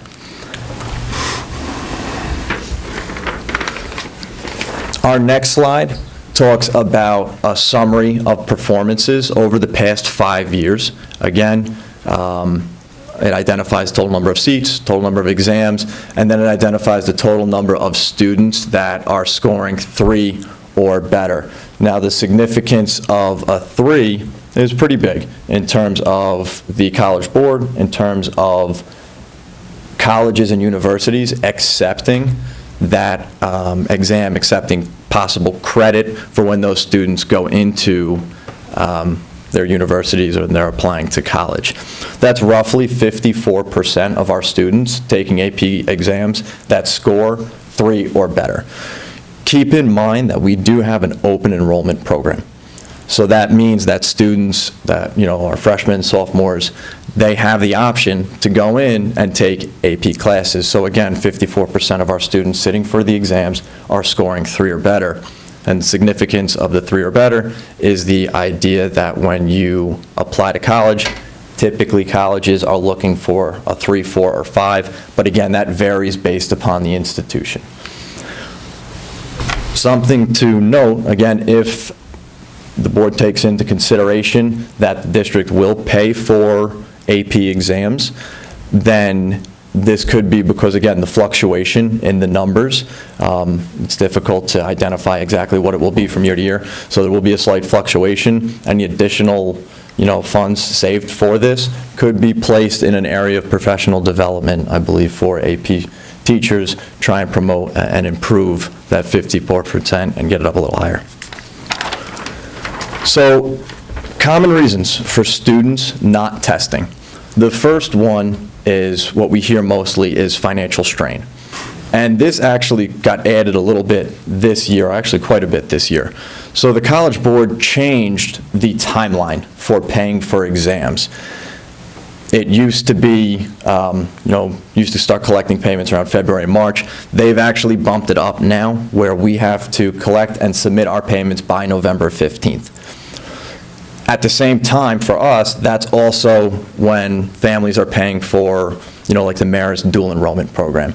Again, you're talking about families that typically could be paying, $200, $300, $400 for AP exams, and now they're also getting hit around October, November with an additional payment, whatever the expense is for the dual enrollment programs through Marist or DCC or anything like that.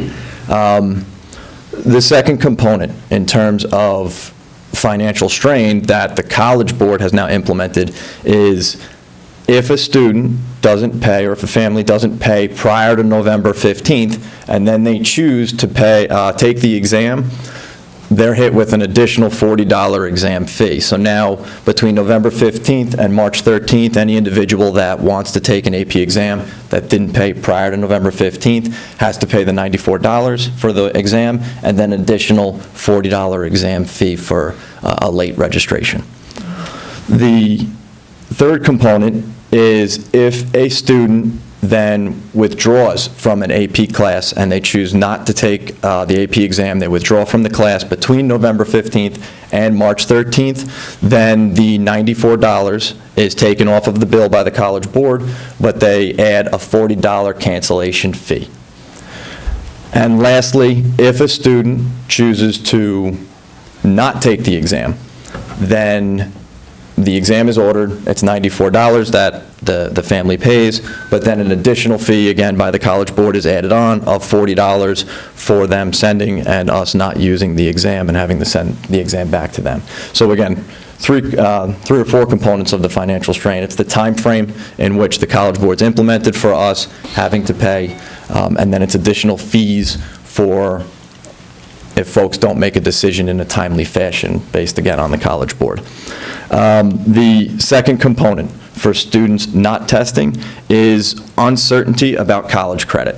This goes back to, again, them not knowing, am I going to get a 3, am I going to get a 4, am I going to get a 5? Or to even complicate the matter further, some colleges, some institutions don't accept the college credit at the time. So again, there's uncertainty about that, so students, families are faced to do a lot of research on their own to say, okay, am I going to go out and am I going to pay for this?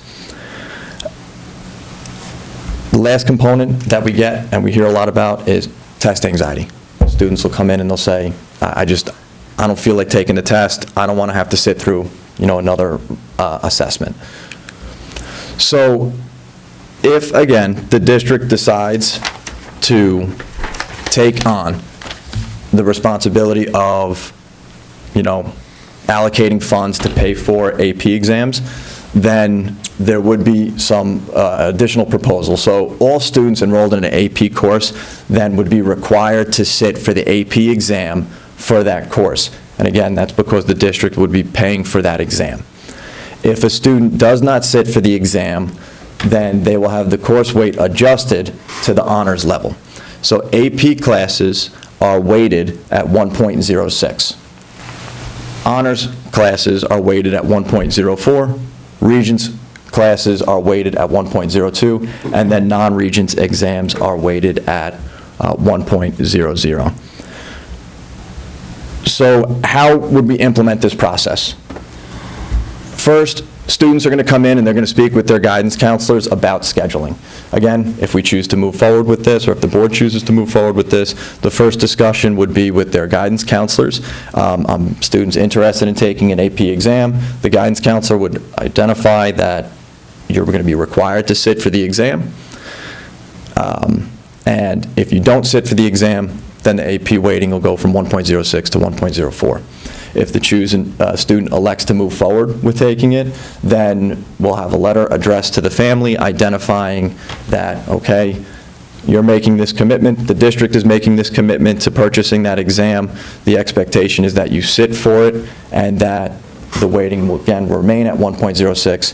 If the student chooses not to sit for the exam, then again, it'll move to 1.04, and that'll go home to the family, be signed, and then brought back. The third component will come in the fall of implementation. That'll occur through the teachers and class discussion, where they'll identify with the students that the expectation and the requirement is that they sit for the exam and that the district is purchasing the exam. And then lastly, through the AP coordinator in an annual letter that goes home to families identifying the process for AP exams, identifying, again, change in weighting in the event that they choose not to sit for it. Now, we understand that there could be potential concerns about changing the weighting of an exam, what the impact that has on students, what the impact that has on the decision-making to send scores to their colleges, to the institutions that they decide to go to. So the first thing is AP scores are not on FDR transcripts. So an FDR high school transcript does not show AP scores. So the family and the student has to make a decision whether they're going to send their scores to the college. What changed this year is in the past, prior to the exam, they would go through a pre-administration session, and the proctor would have to read through all this stuff, and the student would have to indicate, bubble in, okay, I'm going to send my scores off to, Marist College, or I'm not going to. College boards changed that this year. Students now are going to be able to go online after they take the exam and identify if they want to send those score reports out.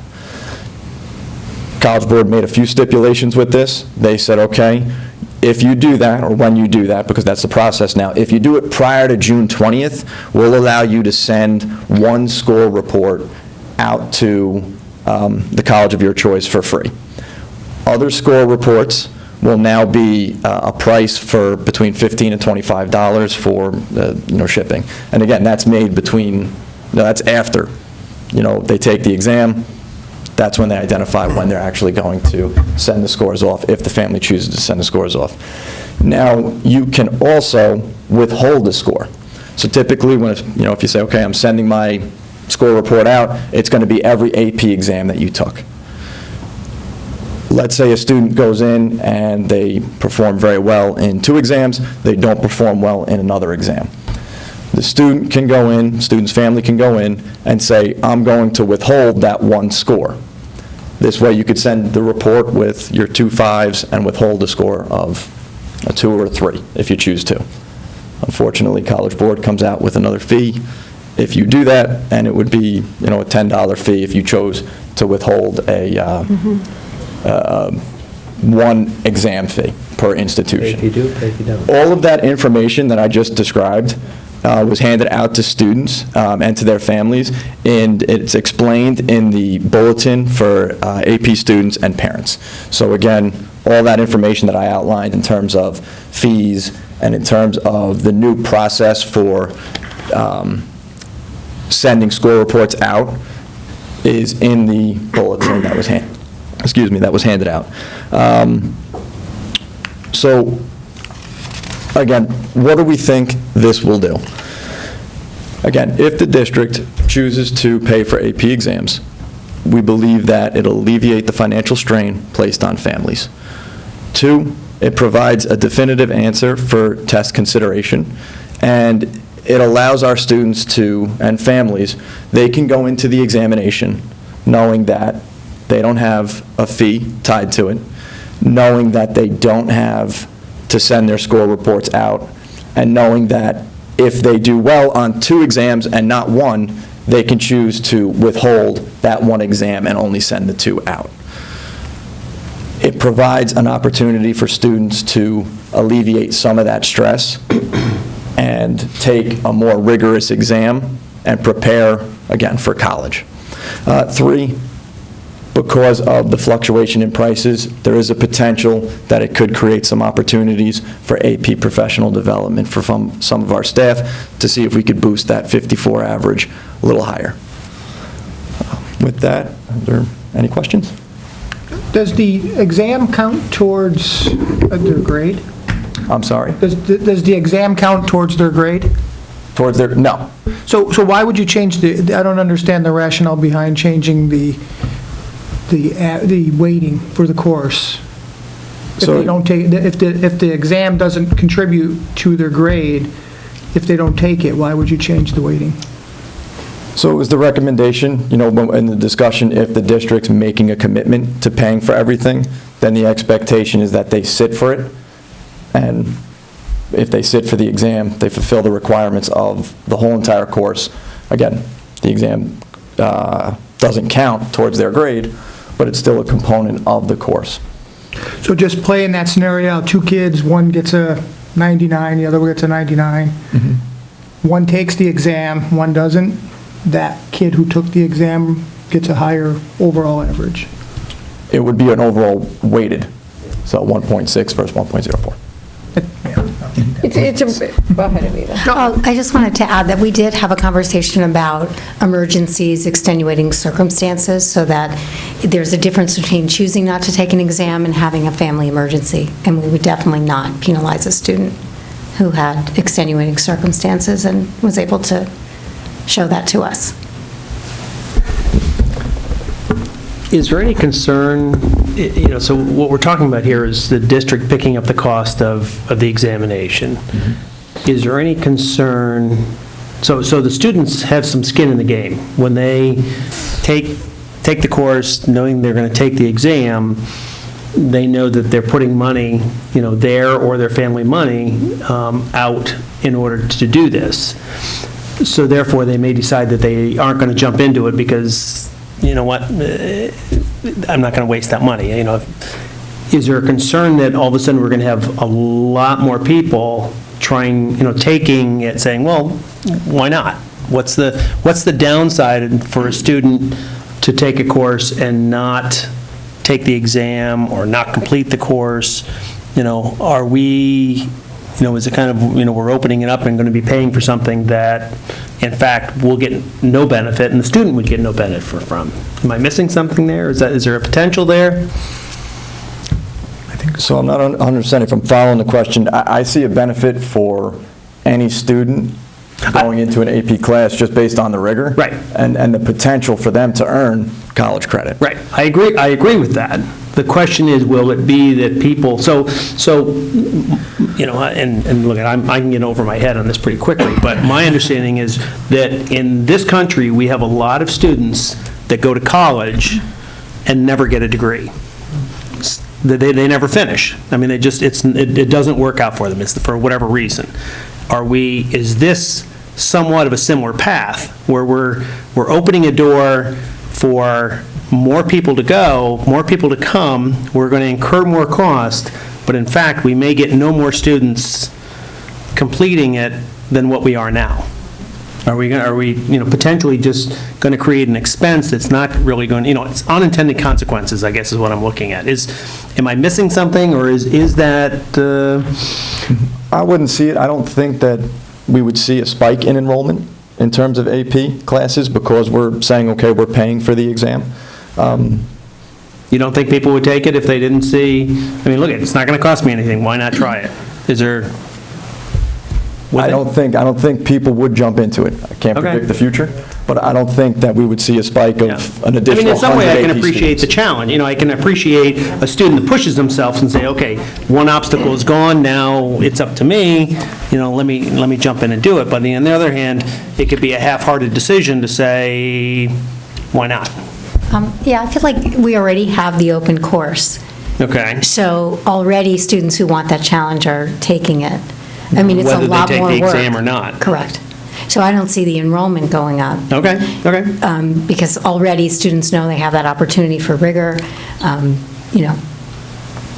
So when And it you, is for students who are looking at competitive colleges, for the most part. when you say pay, are you talking about just the exam or all the additional fees? Just the exam. Just the exam, okay. So do people generally know if they're going to take the exam when the class starts or at the end? Like if they failed the class, they say, I'm not going to waste the money taking the test, or when do they make that decision? And This year is going to be interesting, because again, we've waited, so we haven't had to collect fees or anything like that until February and March. Typically, by then, students knew, and they said, yep, I'm in, I'm not in. We still, there's a lot of But you had to pay conversation. for them regardless, if they made that decision today? So today, yeah, now, students had to make a decision, families had to make a decision, okay, I'm paying for the exam, that had to be in, and the district had to submit that by November 15th.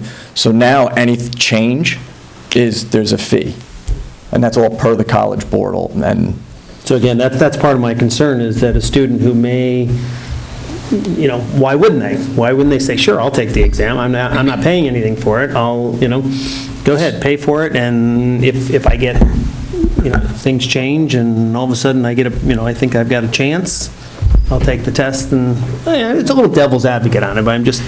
What the College Board had released when that change occurred was some research that the fiscal commitment up front improved students' performances.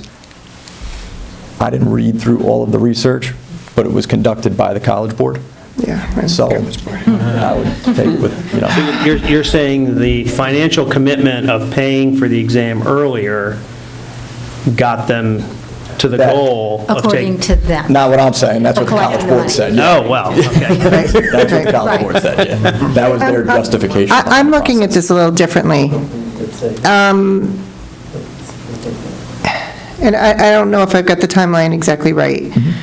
But I'm looking at this as being an opportunity to take an honors class where we wouldn't normally have an honors class, right? I mean, with AP chemistry, I could now take that as an honors class where we don't have science honors, correct? Right?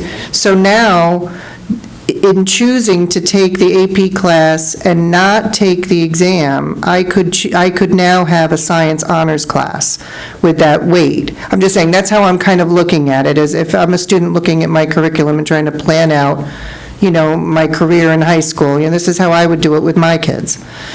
And so I would say, okay, I can, there's no science honors, there's no chemistry honors, but you can take the AP class as an honors and get the weighted, I don't know what the term is, get the weighted score of 1.04 as opposed to the non-honors science class that's being offered at 1.0. And to me, at the beginning of the semester, and ultimately that's what's happening because they have to make the decision about the exam by November. So at the beginning of the semester, when you're planning out your curriculum, you have the opportunity of taking an honors science class that you wouldn't normally have. In my mind, this is how I'm thinking about this. I just want to say it would be weighted as honors, but it's still AP chemistry on your transcript. So Even better. The same class. Even better than. It's not a different curriculum or different class, so you still have that So why wouldn't they just take... highly desirable So why wouldn't- transcript. Why wouldn't It's they just take weighted. the AP, get the 1.06, take the test and throw away the That's score? what we're hoping.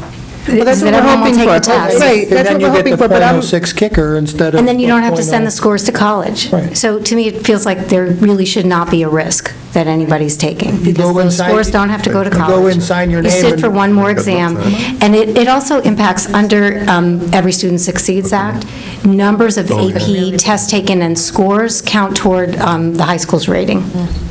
So we really, the ESSA is really looking at wanting kids to take these exams, and, students may not take it because they're afraid they're not going to do well, and they may do well. Right, but if you're not paying for it, and you go in and just, say, I'm going to go in... It really is, and I think for high-achieving students, it's a financial strain for any family in the district, but especially for some families in But the if you go and district. sign your name and walk out, doesn't matter what you get a .02. I don't know how that works if you just sign your name. Yeah, that, just walk out. I don't know that it has to be in there.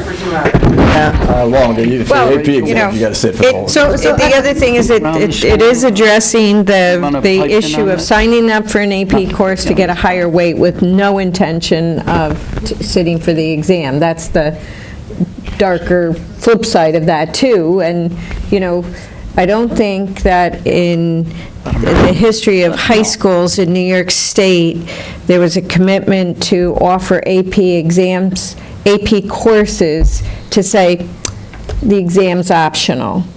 That was not the intent of the creation of AP exams. So we live in a very interesting society in the approach to testing, but the intent to offer an AP course was always that you would take the course with the test at the end. Or was it $100? Oh, I don't know, yeah. I mean, May have been free back then. Cost aside, yeah. Now they're charging $100, so it makes a difference. They didn't have AP when I was in. The thinking was that if the district was going to make a financial commitment, then going into it, we would expect the student to make the commitment to the end to get that AP weighting. So right now, you can sign up for all the AP courses you want, and class rank and top 20 is, determined prior to, the end of the semester. So, if you're looking to, you could, I'm not saying this happens, but you could sign up for the AP classes to get the rating without an intent to take the exam, and are offering an AP program. The intent is that you take the entire program. So, I mean, historically, that was the intent. It's Right, and that's what I'm saying. I mean, the hope is that they would take the AP class with the intent to take the exam and take it for what it is. Right. But what I'm suggesting is that we don't offer science honors, and that this is a side effect of this, maybe. Right. Is that it's an opportunity to offer honors classes to students that maybe are nervous about taking the exam. And we're being not wanting to upfront do about that. it, You know yeah, what I mean? yeah. I'm just, to me, that's like a Absolutely, you're just byproduct asking of it. that it's upfront. Yeah. If you don't want to take the exam, you'll at least get the honors. We have an expert here in the area of high school students. Yes. I'm going to put you on the spot, Rachel. I mean, from what I've been listening, it's kind of conflicting, because I see both sides, and I did wonder, I was like, okay, if you open that up, does that open up the fact that more students can just take it and they're not going to take the exam? risk. But also, then I realized what you say, it is already open to students, they can take it if they want. But speaking about going through and finishing the course, with this recent kind of change with how the payments are done, it was spurred upon the students, and a lot of us felt kind of overwhelmed because, like you mentioned, we have the dual enrollment class payments as well, but now we have to pay for the maybe like 2 or 3 exams that you're taking, and that kind of deterred students from wanting to take the exams because you have so much money that you have to dish out at this point. So then if you're thinking about, okay, well, you want the students to take the class and finish through with the exam, then, having the district pay the fee might be beneficial then, in the fact that, the students might feel comfortable to finish the exam, go through and finish the exam. But And what do you feel about the different weighting? so I'm honestly confused, because I see what you're saying about the honors, but I'm thinking they would be taking the AP class just to get honors weighting and doing everything that the AP students would be doing minus the test, which I guess I Minus the see test. but I would just be a little confused as to why they would want to take the course then without taking the test. I don't know, that's just like a... Well, I don't know. It's on purpose. It's an incentive. It's planned that way to be the obviously more attractive choice, is just take the exam. Okay. So it's not like one looks just as good as the other. Okay. Yeah. That makes a little more sense. Yeah. But I see when you brought that up, I was like, oh, well, we don't have honors science classes, so... Yeah, that's just what I was looking at when I was just glancing down the list. So one option that Carl and I were just throwing around was, it's sometimes frustrating as a teacher if you're teaching these classes and the students may not have an incentive to take the test and kind of may, drop out, in a sense, halfway through. So could we possibly, have the students pay for it, and then as long as they take the test, reimburse them? Or, It doesn't help the out-of-pocket expense at the time, but I Indeed. see the advantage. or what about something like, we don't get billed for it till when? When does the school have to pay? Payment is expected, I want to say June. In June. Just I have to before go back to graduation. verify. So is the Okay. payment, I'm confused on the payment, is it the actual number of kids who sit, or the projected number of kids who are? Actual number of kids that sit, so. So again, if a kid doesn't take it, there's no financial burden to the district? There is. No, there is. If we purchase, if an exam's purchased, then It's it's. not actual then? I mean, the day of the But there's an test, if additional- 10 Actual kids, committed. if 10 kids take it, we may have to pay for 15? So it's not actual? If students, so if a student goes in and takes the test, it's $94.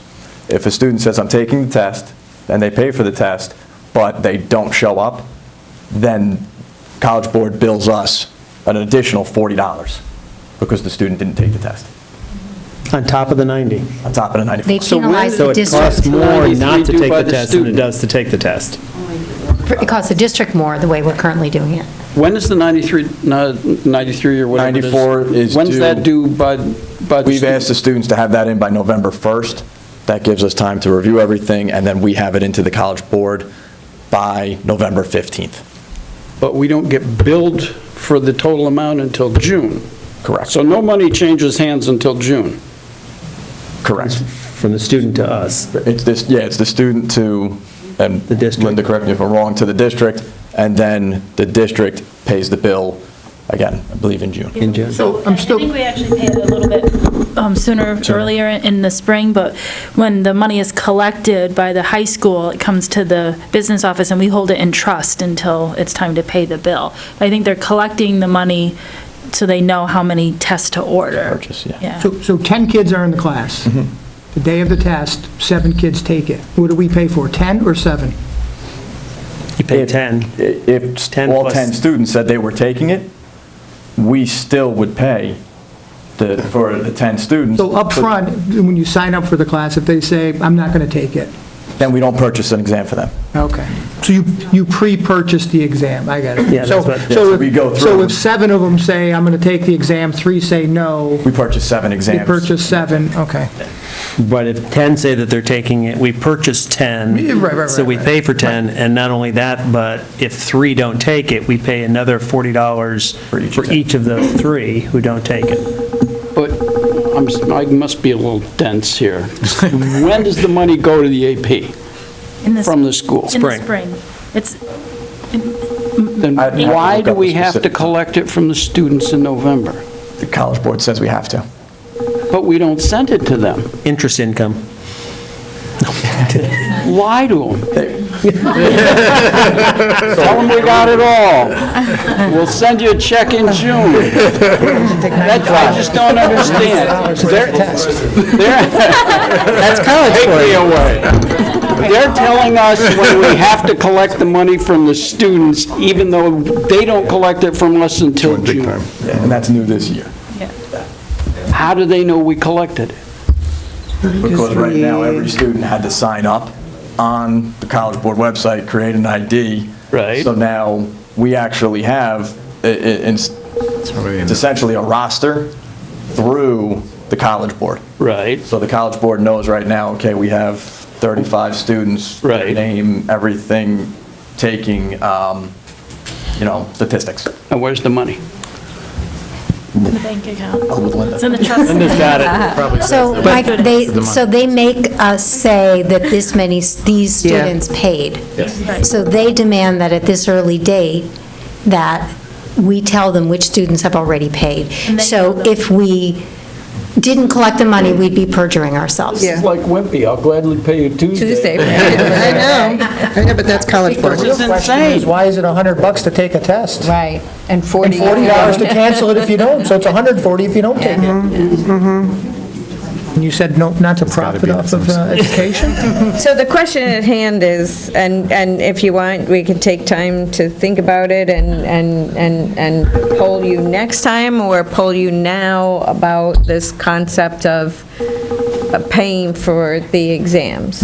Well, I have one. twofold. I have one other Yes. question on it. So you made a comment that the difference between what we get billed and what we have to pay is based on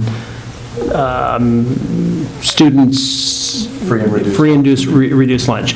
So is it a calculation based on how many students take the test, how many are enrolled, or what the demographics of the district are? What number are they using to decide on, so if more students who are on free and reduced, or qualify for free and reduced lunch enroll, does that then make that discount greater, or is it simply the fact that we have so many students in our district that are? It makes the discount. So it's based on the number of students that enroll? Yes. Okay. So typically, they either will waive the exam fee completely. Okay. Or that student will be expected to pay $53 instead of $94. And that's based on reduced versus free. Okay. So we've, determined, and I think it's also through your experience of, talking to children and families, is that if you're on reduced lunch, $53 per exam, if there are multiple exams, is still a huge burden. And that for many families that don't qualify for free or reduced, multiple exams at $94 each is a big burden.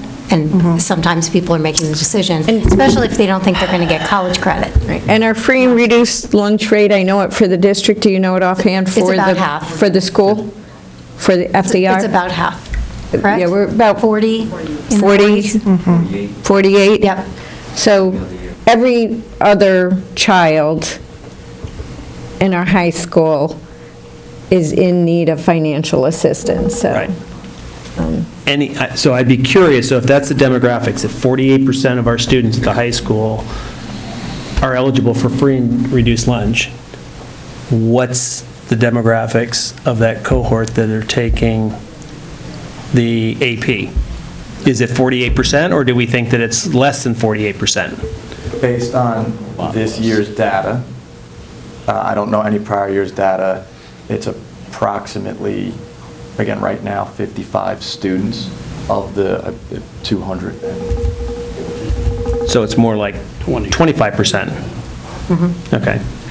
So that changed by a few numbers in terms of whether they decide or not decide. And just to one other element, so these, so the cost of this college credit, if they're successful in completing the course and getting a grade that they want to send to a college that they're applying to, what's the total value of that? So Or what's their total cost? I use the comparison at University at Albany, SUNY Albany, 3 credits is typically around $1,600. Okay. Not staying on campus. And they're getting it for? $94. Well, Plus the cost of sending their scores. What's that? Yeah.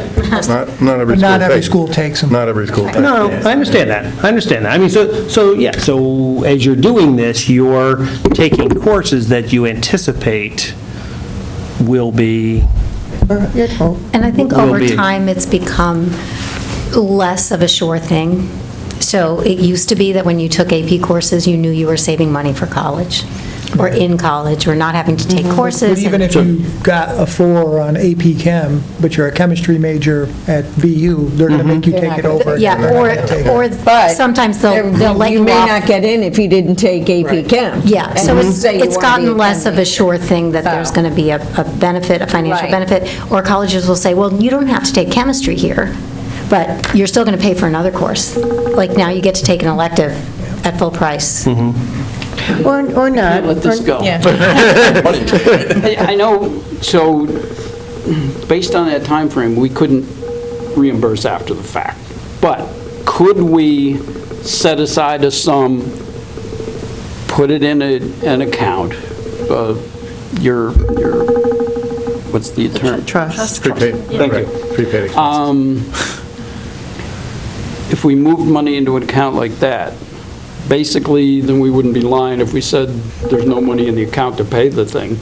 And from that, after the exams, reimburse for scores of 4 or 5. And charge, but then charge for the exam in June. I I don't think that. I think it'd be more reimbursed just for taking it. You wouldn't want to do it based on their score, because that'd be punitive. No, it's a reward. So I don't know, are we voting on this tonight, or? Well, that's I mean, my- that's what we can discuss. My opinion is, I think we would want to see, if we could, put it in place for a year, see how it goes, see what the data looks like after a year. Are people abusing it? Is it working out? Are we encouraging more kids to take the test? Do we get a 100% participation rate? And then go from there. That'd be my suggestion, is test it out for a year. I think that's always a good suggestion, but what I'm trying to say is, I'm not against trying to get somebody, telling them that they have to commit at the beginning of the year. Are you taking it as an honors class, or are you taking it as an AP class? And if you're taking it as an AP class, the expectation is that you're going to fulfill the requirements of the course, which are taking the final and the test at the end of it. If you don't want to do that, and you want to take it as an honors class, then you make that commitment to take it as an honors class at the beginning of the semester. I'm not opposed to a commitment at the beginning of the semester to know what you're going through and what Again, somebody if else they is. commit to the AP and then they don't take the test, what's your repercussion? What are you going to do? You're just weighted honors. Then now it's a weighted honors class. Okay. But the point is, you've incurred the You've already expense incurred of the the... expense. I understand, I understand, but what I'm trying to say is, coming from the other side of it, what you're saying, one of you were saying, was the potential for getting the weighted average, for taking it and then not taking the exam.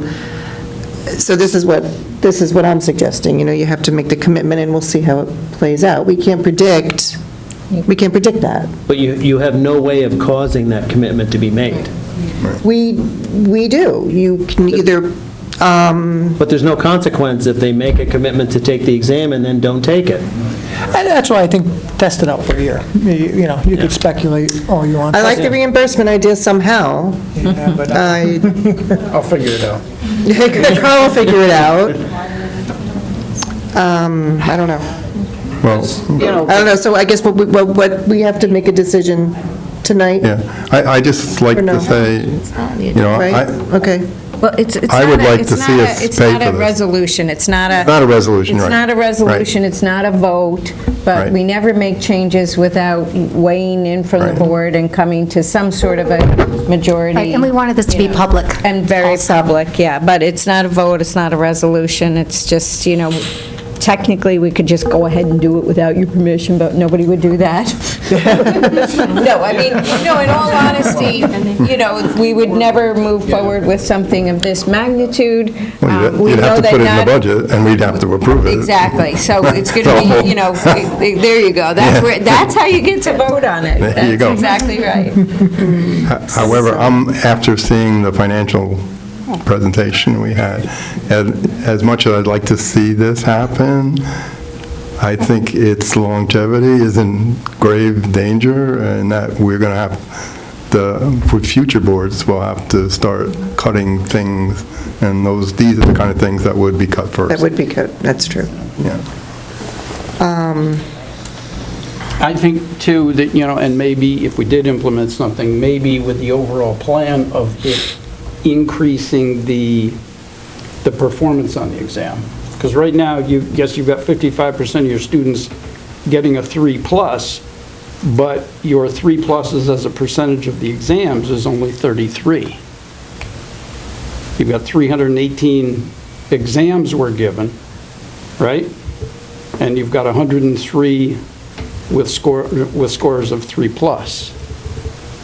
That's less than 33%. On average, I'd have to go back and look. On That's from average, it's- 2019.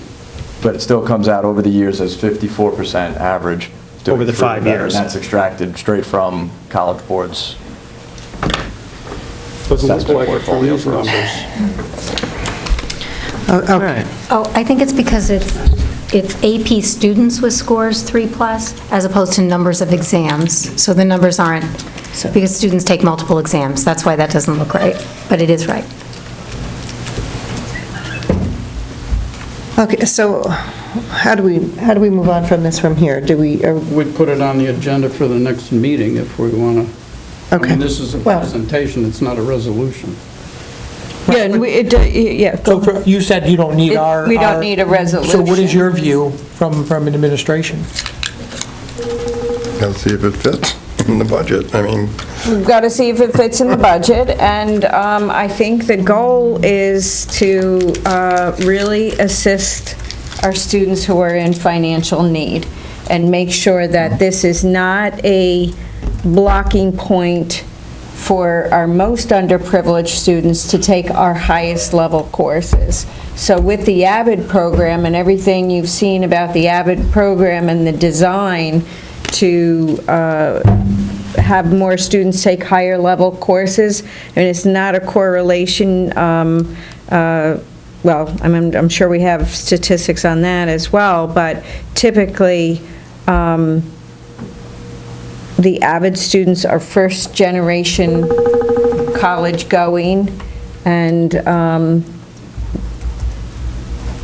a lot of them are in financial need, maybe not all. So the reason why this presentation was made was in the spirit of assisting students in need and not having one more thing that is a block for students who need financial assistance to higher education. That's where the administration was coming from. That was the intent of moving this forward. But I'm confused, because if you're free, of free and reduced lunch, you're not paying anything, correct?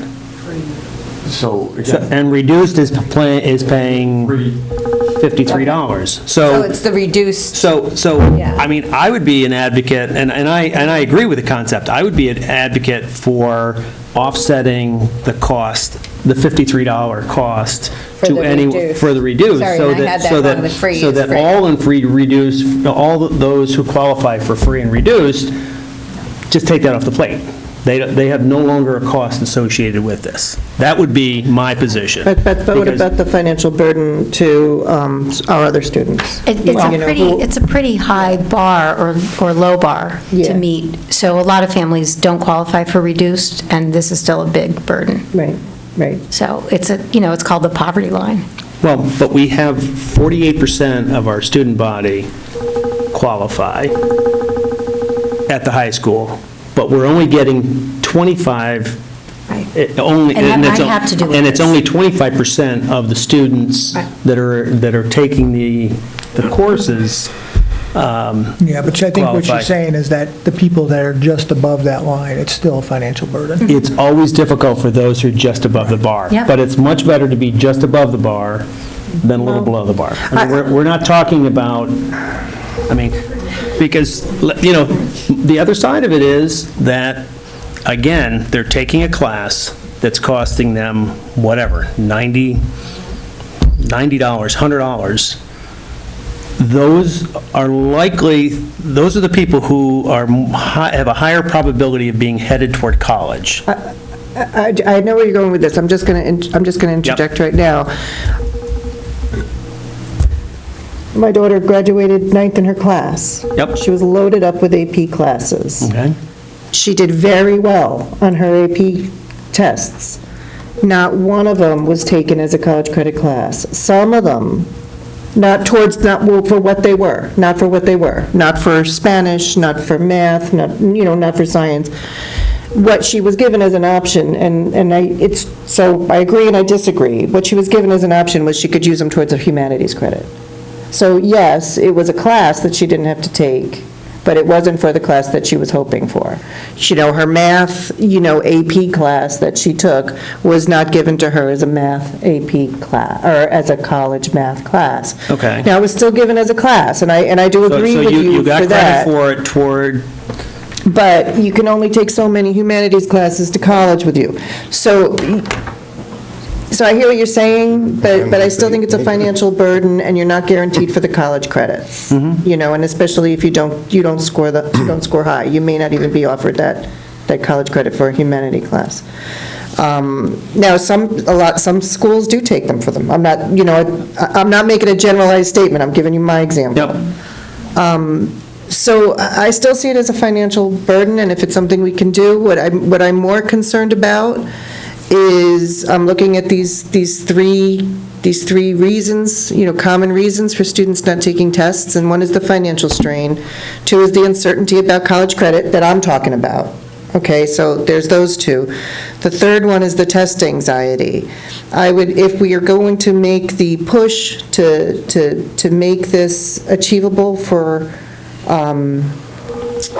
our low-income families, then it has to be the push to make it available, to give the help to the kids with maybe the anxiety. Because to me, in our college and career-ready goal, we have to think about that college-ready part of it, and taking tests in college is part of that. So taking an AP class and being required to take the test, to me, is all about getting college-ready. It's not just about taking the course, it's about taking the exam. So I think that there's, all those parts have to be wrapped up in one. Those lines, getting ready to write a big fat check to college gets you. So I'm all over the map on this, I get it, Perry, and I know I'm all over, and I know what you're saying, but it's still a... Number two on there, course. the uncertainty about college credit goes away if you take away the financial, because that's the thing. Right, Am I going to right, invest right. $100, am I going to really get credit for Right. it? If you take Right. away the $100, then number two goes away. Ultimately, Yeah, and everybody knows this, everybody sitting here knows this, but also that at the time of college applications, taking the AP courses definitely is a piece of college acceptance, regardless of the That's outcome true. of the score. That's very true. So that's a huge factor when they see the AP courses that you're taking. So. I mean, even to some degree, the grade, like, since we're giving personal examples, my child was really worried about her AP calculus grades and what was happening.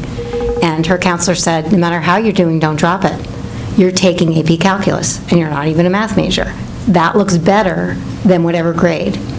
so I don't know what the answer is. I think we need to see if it fits in. Okay. I guess we don't make a decision, but I think we need Well, to see yeah, if it fits no, in. I mean, really, we do look for you to make the decision, and ultimately, you make the decision during the budget, too, as Doug said. That's your ultimate decision, is like, take it out of the budget, but you don't want to do it that way, so. We can mull it over and revisit at the next board meeting, or you can... Is it a simple, just keep it as is, and if somebody submit a request for financial assistance, and then the district pays for those, and then the people that can pay will pay? It gets hard. I don't know. Can I say something about that? Yes. We have a setup for one of the field trips, for the Washington DC field trip, where we have families tell us if they need assistance. So it's not really dependent on if they qualify for free or reduced. Right, that's what I'm price saying, lunches. same process. And that's something that we put into place a few years ago, and it seems to work, and it stays within the budget that we have set aside for that. I think the component with that then is about the weighting of the course. Yeah. On the field trips, what is the, how do you determine who you give them to? So far, we've been able to meet all of the requests based on our budget, so we don't. You ask, you pare it get. down. We haven't had to yet. But why would the waiting in that situation matter? If somebody comes to you and says, I can't afford it, but I really want to do this, okay, you got to take the test or the waiting, but if I'm paying for my kid, they're taking the test whether they like it or not, right, so. Some kids pay for it and they don't. Well, That happened to me. Then that's them. And I didn't know he wasn't taking it. And he's still alive. Not that I it paid matters for a it. lot to me, but do we have any information as to what other districts are doing on this? Not at the ready, no. Okay. I mean, Might be interesting, I mean, to see whether or not there's a trend going, in that way. And again, it doesn't mean that I'd follow it, but it would be an interesting statistic to find out the 13 districts in the county, is anyone else doing it? Somebody needs to get on Facebook. No, I would really go to the source. Yeah. I would not trust Facebook on that. I think whatever we decide, I think the field trip mentality has to, nobody should not be taking this test because they don't have money for it. 100% agree. However we do it, we shouldn't say, no, sorry, you don't have $100, you can't take the test. That's just silly. Also, not all students fill out the free and reduced lunch form. Exactly. Right. Especially at the high school. But whatever process it is, we shouldn't turn away kids because they can't afford $100. Right, but then I am still torn over the waiting and figuring all that out. Yeah. I don't worry about that as much. Secondary. Well, no, I mean, it's part of this. I mean, I'm saying it's lumped here, that's what I'm saying. We have to, I agree, I don't want anybody to not have to not take the test because they can't afford it. That's an entirely different thing. Yeah, but- the weighting is, you're talking about 0.02% on one course. But I think whatever the rule is for waiting still applies. Is that what you have- it is, regardless of who's paying for it. Regardless of who pays for it, the waiting still applies. Yeah. Well, that would be new, because that's not how it is That's not done now. Right now, There's no if you're waiting. enrolled in the AP, you get the waiting. So the new piece, in addition to anything financial, would be you need to make the decision right away and in November, and at that point, it's determined what kind of a weight you'd get for the class. Right, and you can't change that because otherwise what you're doing is you're allowing people to pay $100 for a .02 kicker, right? Right. I'm going to give you $100, take the test, sit there, write my name down, I get .02 for doing that. And that's not fair to do that. So they get penalized. And some If they people can pay- afford if they that pay and out- some can't. If I pay out of pocket, my kid doesn't take it, well, that's now a 1.04 instead of a 1.06. Yeah. Even though I paid out of my pocket. You can't change those rules. That's Yep. I mean, Wealthy people just pay .02. See what you started? I would be in favor.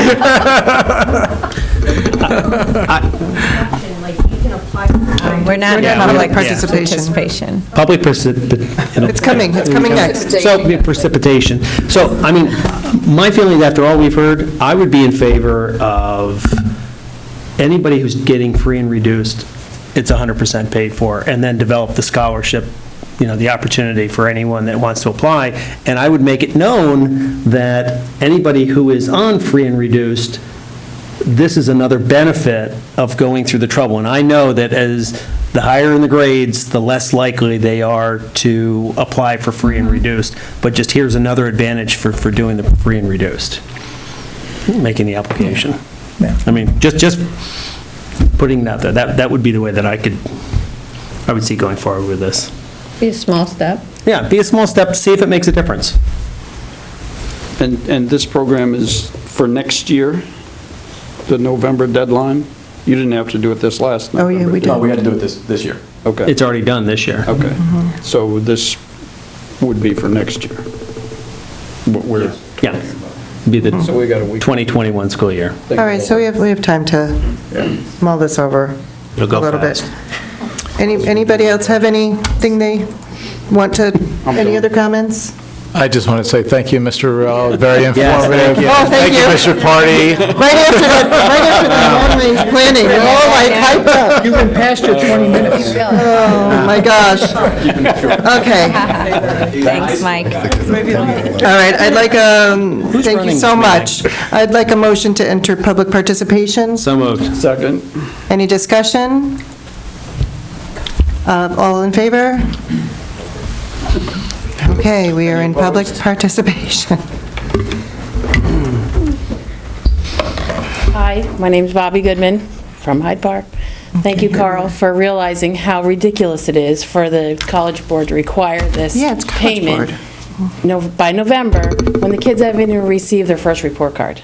So they don't even know how they're doing in this class, and they're asked to put up this money ahead of time. So It's ridiculous. And thank you, Perry, for asking about seeing what other districts do. I would love to see other districts, it doesn't even like have to be here, but like that have that 48 percentile, what they do for other, in their districts for this kind of, whether it's weighted or not weighted, or who has to pay, or the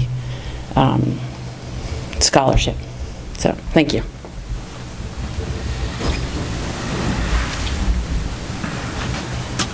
Jessica Patterson from Hyde Park. To weigh in on the whole fees, if you qualify for free and reduced lunch, there is programs for assistance to waive or significantly reduce the fees for college AP exams.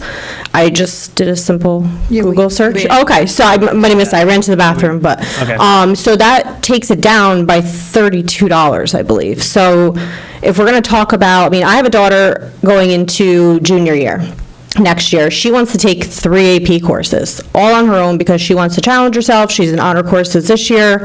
She has Mr. Party and Mr. Rella. She's been working avidly to really succeed. She holds a 4.3 GPA.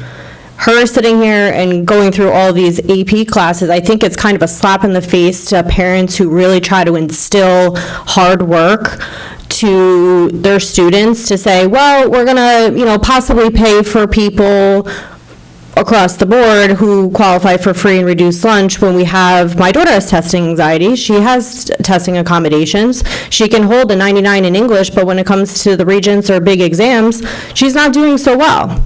So that's part 2 of Mr. Wella's, presentation. So I think looking at a solution across the board to accommodate all AP students would be beneficial, and I think it would be supportive of the taxpayers. I would appreciate it if that's something the board wants to consider, of making that financial, gain and payment to College Board and taking it off the parents. If not, then I'm going to keep it. She wants to do it, I'll pay for it. But it would be a nice supportive relief from a parental aspect. And I think it really is disheartening to hear, well, it's hard on the free and reduced people. Well, it's hard on us too. We're above that poverty line, and we're still working really hard. And this is an extra cost on top of anything else that comes up through junior or senior year. Timing of the new payment schedule is news to me, so that's something we're going to have to look at. But I think that should be considered. If you're going to be making a financial decision, it should be for all students, not just one set of students of where that would apply to.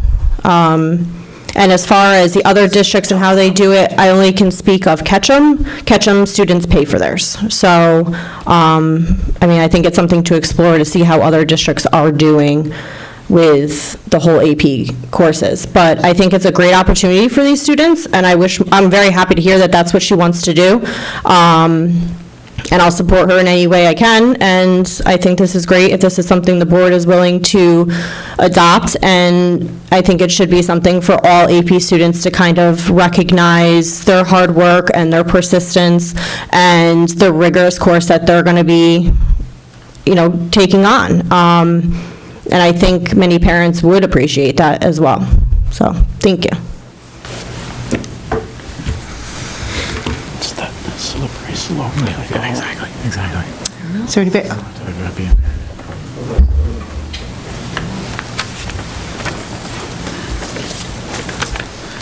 Good evening. My name is Giovanni Mazzarelli. I'm a local chiropractor up in Poughkeepsie, New York. I would like to first thank the board for your position. I actually just saw it in working order that you really are trying to help all these kids. And what I'm going to ask you to do, I'm going to ask a couple of things. I put upon myself to try better for my kids. Okay. Recently, New York State removed the religious exemption, which I'm sure you guys are familiar with. That kicked my kids out of school, and many kids out of school. There's actually 26,000 religious exemptions. The difficult thing about that is it creates a lot of literally For years, I've always told people to, choose what they want to do. I never told them what to do. I gave them information. They chose to either vaccinate or not vaccinate. But I always told them to keep it quiet, because you didn't want that knock from CPS to say, hey, you're not doing this right, you're not doing that wrong. And we literally kind of kept to ourselves quiet, because we didn't want to be literally picked on for our choices, for our religious choices. Right now, today, we're being picked on for our religious choices.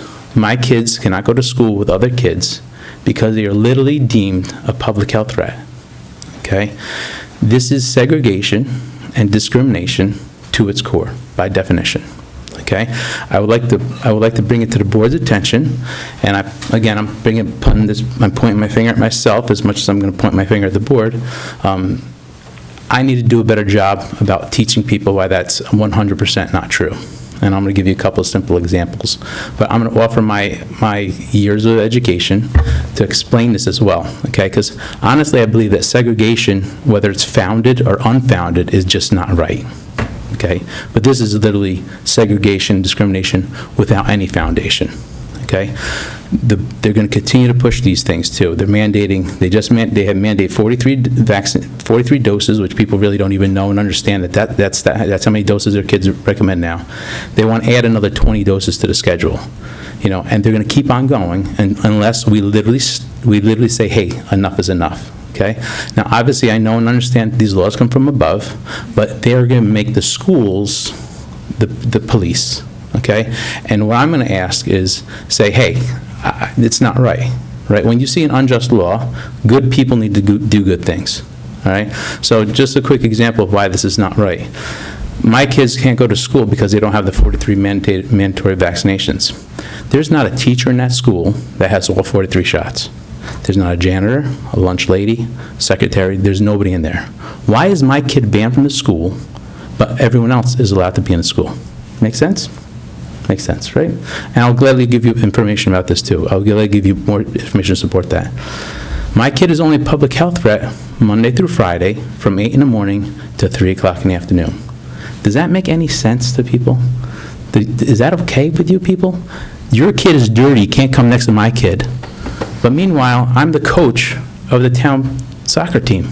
My son plays with the kids that he used to go to school with, that he's no longer allowed to step into the building. Wait, that's not true. He's allowed to step in the building after 3 p.m. Come on, people. We have to demand better for ourselves. We need to demand better for ourselves. I appreciate what you're saying and what you're asking, or what you're saying. I'm not sure what you're asking us to do exactly, but this is not on our agenda. I know. Okay. I know that. What I came to do is offer the board. I would like your help to educate the public. I would like to educate the board members. As I just mentioned those couple of things there, I would gladly give you supporting documents for it. And I'm going to ask you, just like I put upon my shoulders to teach people, I'm here because I've dedicated to, people need to know this. I'm going to ask you guys for ways, hey, how else we can put this out here? What can we do to stop this madness, right? I'm going to point my finger at each board member and say, hey, you know what? Is it okay that we are segregating these kids? Do you like that? What are you going to do about it? Is it okay that we're segregating these kids? What are we going to do about it? Is it okay that we're segregating against these kids? What do you want to do about it? Again, I'm going to ask you to stop at this point. Because you like to segregate against the kids and you think it's okay, or you think it's not okay? Do not put words in my mouth. Do not accuse me of doing that. So let's please, this is not on our agenda. I get it. I appreciate what you're saying. And Denise, I have to disagree. Having been president 6 years previously, if the man wants to talk about something that affects his child in our district, then we have traditionally allowed him to talk. It doesn't matter if it's on the agenda or not. He has the right to stand before us in open session and speak to us. I appreciate that. For a 3-minute session. I was session. Yeah. That's what I'm trying to say. Now. I didn't notice the clock. I'm sorry. I didn't notice the clock. I didn't notice the clock. But I appreciate what you said, because I was at Poughkeepsie High School and they said the same thing. You have 3 minutes to talk, blah, blah, blah. But then they didn't discuss it, but then they discussed every option afterwards. This is what I'm asking. I'm offering the information to you people, I would love to do it. I would love to do a town hall for the school. I would love to do a town hall for the people, the kids, the parents, just so we can eliminate this type of segregation. You know, it's Martin Luther King week, right? Every kid in the whole school today learned about Martin Luther King, right? Segregation was never okay. It was not okay before, it's not okay now, and this is what it is. So I'm asking the board for help. I'm asking you, what can we do to work together to make this better? Make this district better, make this world better. Thank you.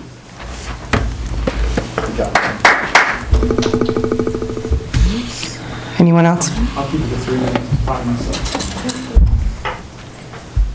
All right, thank you. I just want to continue on the same thoughts. State your name. Oh, Antonio Mazzarelli. I'd like to continue on the same thoughts as my brother.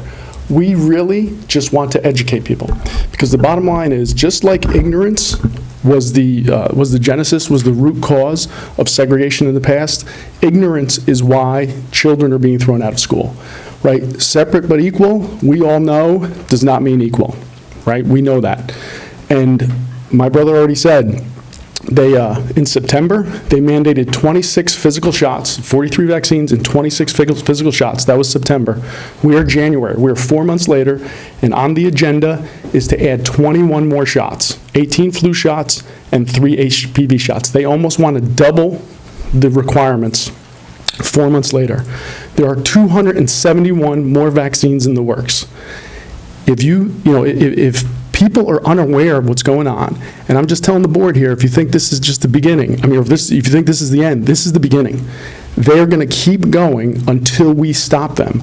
And the only way we stop them is with education. That's it. And that's what we want. We just want to educate people, because I can't tell you how many people I talk to, and I say, my kids are thrown out of school. They're like, why? I'm like, the vaccine laws. And they have no idea what's going on, right? So we need to tell people, and that's what we're here for. We're here to nicely tell people. And that's why we're offering to educate the board, educate the teachers. We'll talk to anybody, because the facts speak for themselves. I'm sure you've all heard the terms, if you have the facts, pound the facts. If you have the law, pound the law. If you don't have either, pound the table. If you notice, we're pounding the facts. And that's all we're going to pound is the facts, because the facts are on our side. And what we want the board to do is not stand idly by. Because for evil to take over, that's all you need is good people to do nothing, right? We literally have, my brother's got a child who's disabled, IEP, out of school. I got a child, I got multiple children out of school. They're sitting at home. And it's not right. It's not right to deny a child an education when the school is full of people, every single adult, that are just like they are. Right, so if our kids are a danger, then every single teacher is too. Throw all them out, or line them up, tell them to roll up their sleeves and start getting their shots. Either one of the two is the right. If our kids are a danger, the teachers are a danger. And that's all I wanted to say. Thank you very much. I would love the opportunity to talk to all of you. Thank you.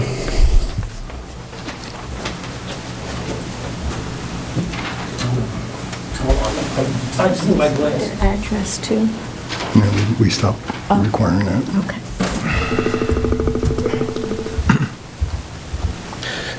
Hello, my name is Carlo Mazzarelli. I'm a local architect. And as an architect, what I've learned in the past is that you do your research and you do your homework. And I have here what's written in black and white. I know you guys don't know. I don't know how many people know about the VARS court. Anybody know about the VARS court? Nobody. Nobody knows about the VARS court. The Vaccine Adverse Event Recording System. Reagan signed a law in 1986 granting pharmaceutical companies no liability from their products. The same pharmaceutical companies, mind you, that are currently the main problem with the opioid epidemic. They give you the opioid epidemic. The same ones, Merck, Pfizer, all those guys, Sanofi, we're trusting them blindly. Think about that. Vioxx, they've knowingly killed hundreds of thousands of people. Do your homework for a headache medication. Those are guys you are now trusting blindly. Every single vaccine has an insert, right? Just like when you go to your pharmacist, Your pharmacist says, hey, take this, don't go out in the sun. Take this on an empty stomach. Take this on a full stomach. When you go to your pediatrician, mothers, fathers, ask your wives, when was the last time that your pediatrician, he gave you a vaccine insert?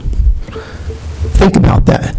On a vaccine insert, on Section 13, every single vaccine they want me to stick into my kid's bloodstream, which is offensive.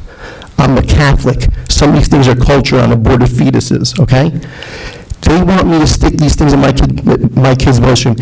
On Section 13, every single one says, has not been tested, not, emphasis on not, been tested for carcinogenesis, mutagenic, or impairment of fertility. Nobody on this planet can look me in the eye and say they are safe. That's a contradiction. However, you go to the CDC website, who, by the way, owns multiple patents for vaccines, and they say they are safe. You guys are being deceived. Why? Because you hear nothing about it. Where are the parents?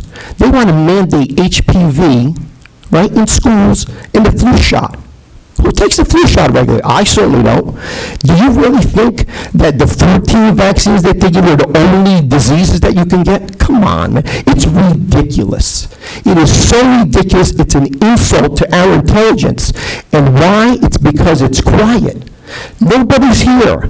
That's a disgrace because nobody talks, because the media is bought by pharmaceutical companies, just like the devil governor out there is bought. Okay? This is about money. Billions with a B. Billions of dollars. It's about money. I have every single answer here that they want to stick in your children. You don't know. Ask your pediatrician to see an insert.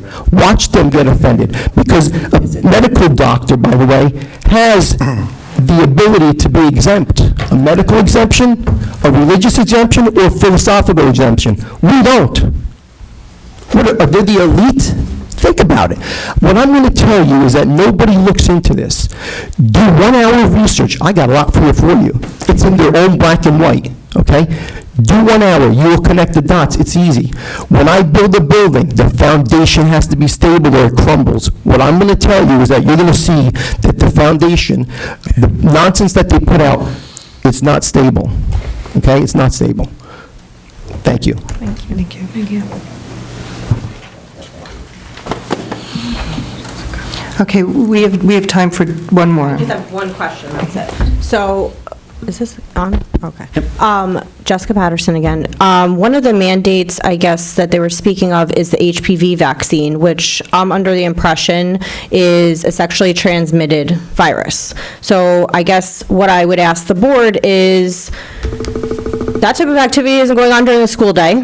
As a parent, that's pretty disturbing to me, that they're going to try to mandate a vaccine that is a sexually transmitted virus to attend school. I have talked to Ms. Rychek and I've emailed Mr. Danielson to ask if the board would write a letter like many other districts have done opposing those mandates. I wish Mr. Danielson was here tonight, but he's not, and I was told it's not an education issue, it's a health issue. This kind of borders on both when you're leveraging education for your health or vice versa, especially when it's not a communicable disease that's transmitted through air, touching, coughing, sneezing. There has to be sexual contact.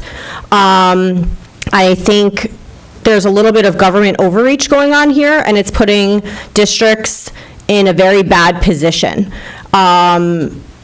You're the bad guys, kicking kids, not kicking, but disenrolling kids from district. You don't have a choice, and I think having some community support behind it, like many districts have done, and said, we're not okay with this. New York State PTA wrote an opposition letter saying, we're not okay with this. This has nothing to do with a child's education, is a valid point. Outside of the medical facts and the statistics and everything else that can be verified, I think we need to look at how is this going to affect a district? How many kids and parents are going to pull their kids out of school? Right now, as it stands, my kids will be pulled out of school. Why? Because they already have chronic health issues, and we've already conversed with their doctors years leading up to this. They cannot get this vaccine. But I have no other option. there is no medical exemption in New York State that would qualify them for an exemption. They would have to have seizure in office, encephalitis, anaphylactic reaction, or a neutrophil count below 7, and there's one other one I'm missing.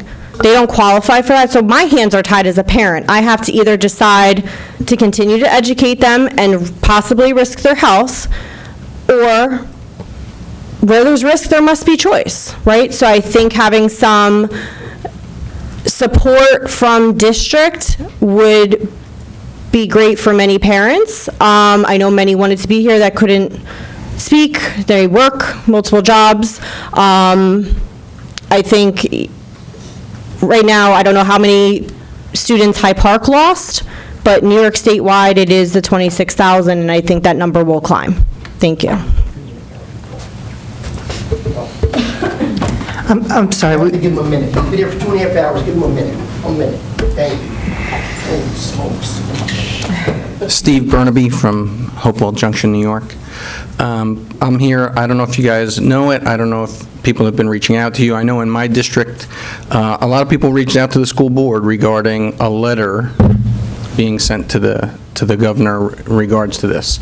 Some of these laws that they're writing are allowing minors as young as 14 years old to make medical decisions without parental consent. I don't know when the last time you dropped your 14-year-old off at the doctor's office and said, here, go ahead, go do whatever you have to do, I'll be back. It just doesn't make any sense. They can't drive, they can't vote, they can't buy cigarettes, they can't buy alcohol, but yet they can make a medical decision for themselves that may affect them for the rest of their lives. That being said, you know, I don't know, again, how many people have contacted you guys. I know one of the arguments in Wappinger Central School District, we had a couple of people on the board saying, well, we're not medical doctors, we don't make medical decisions and other things, and that's not what we were asking them to do. So what I would ask is, as a board, if your constituents have contacted you regarding this, is to write a letter to the state stating what your constituents feel. You're not telling them what the law should be, you're not telling them yet to pass it or not to pass it, you're going to tell them what, in general, the school district, your constituents feel. So I don't know if, again, if that's been brought up, if that's been spoken about, but that's something that I would love to, you know, pass along. Thank you. At this time, I'm closing public participation. I would like to just go over a couple of things. Our public participation is traditionally limited to agenda items. We do open it for other items as well. It's traditionally for 3 minutes a person. Denise, that's only if it's stated ahead of time. Okay. And we do not state that. And we did not state it. Okay, that's fine. Does anybody have any comment on public participation? I'd like to, just one comment. I know you're very passionate about this, what you feel, and I appreciate you coming and speaking to us. I'm not going to promise that we're going to suddenly write a letter and do that, but you have given us a reason to think, and for that I thank you. Thank you. And I also just want to acknowledge that whether or not the board writes as a whole, certainly any individual can write. So whether the board takes action as a whole or individually, so it's not to say nobody up here has written a letter or will ever write a letter. And definitely, I see why you would come to school board meetings, because, you know, really this is the crossroad of government and laws and schools, and you guys are really well aware that we're not the decision makers. And the real pounding of your cause, if you choose to do so, you know, as you know, and I'm sure you've been to Albany, is the only place to affect the change. But I just wanted to acknowledge that it doesn't mean that nobody has written a letter as an individual. Okay. Moving on to board discussion. There's The date was changed for the board retreat to February 11th. There was also some suggestion that we change the topic of our board retreat to be a superintendent search. Is there any discussion on that? Well, I think changing it is a good thing. I mean, Okay. we need to do a search. Okay. Come on. We at least need to get the mechanics in place. Yes. Yes. Okay, and since we had the date of February 11th, I would also like to suggest that Jay do a date, what did we call that? A doodle? A doodle poll, to see if there are any other dates after that, in case we want to postpone that date for a week or two, so that we can line some topics up specifically. Is everybody agreeable to that? Yep. Okay. Yeah. And in reference to the search that we all have to make, I think there's been some discussion about the idea of the Personnel Committee acting as the ad hoc lead on this. I think I would be in favor of that. I think it'd be good. And we need to have somebody to start to pull some information together and look at what the process is or what our options are in the process. And rather than we'd have to do it in, I think, as a group, if we were all going to be involved in it, we'd have to do it. That's right. Is it? Yeah, it's you two. That's us. Okay. Mike, Doug, Denise. Yeah. So Jay, will you also do a doodle poll about dates so that the three of us can get together for that? Yeah. Okay. And I would say that if other board members have information that we think is pertinent, that we forward it on perhaps to Jay, who can then include it in any packet that this ad hoc committee would have. Mhm. And for the Personnel Subcommittee, too, if you get a date, I would see if you could get Richard Hooley on the phone or here, because even if he's not the person conducting the search, he can certainly He's a wealth of answer information. Yep. a whole lot of questions. Yep. And so maybe as you set that up, even if he was just on the phone for questions or Yeah, something. they're pretty steep learning curve on this at this point. It's been a while. Yeah. All right. Hopefully, we don't have to take an AP exam for it. I'm ready. Okay, other board subcommittee reports?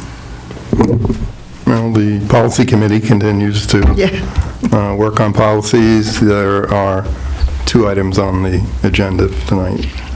So, still plugging along. There are certain ones that are required. We'll be handling that in the next session. I think we meet next week, don't we? We're doing good. Okay. Anybody else? Okay. Can I have a motion to approve the consent agenda, items 10.1 through 10.11? So moved. Second. Any discussion? Yes, I would like to say, sorry, Rich left, but there are, well, I've been on the board 17 years, and I've made a number of, and I've been on the policy and the personnel committees during that time as well. And there are a number of hires that I'm very, very proud of. Now, Heather, you happen to be one as well. But Rick, I thought was a wonderful hire, but Greer here, the best hire.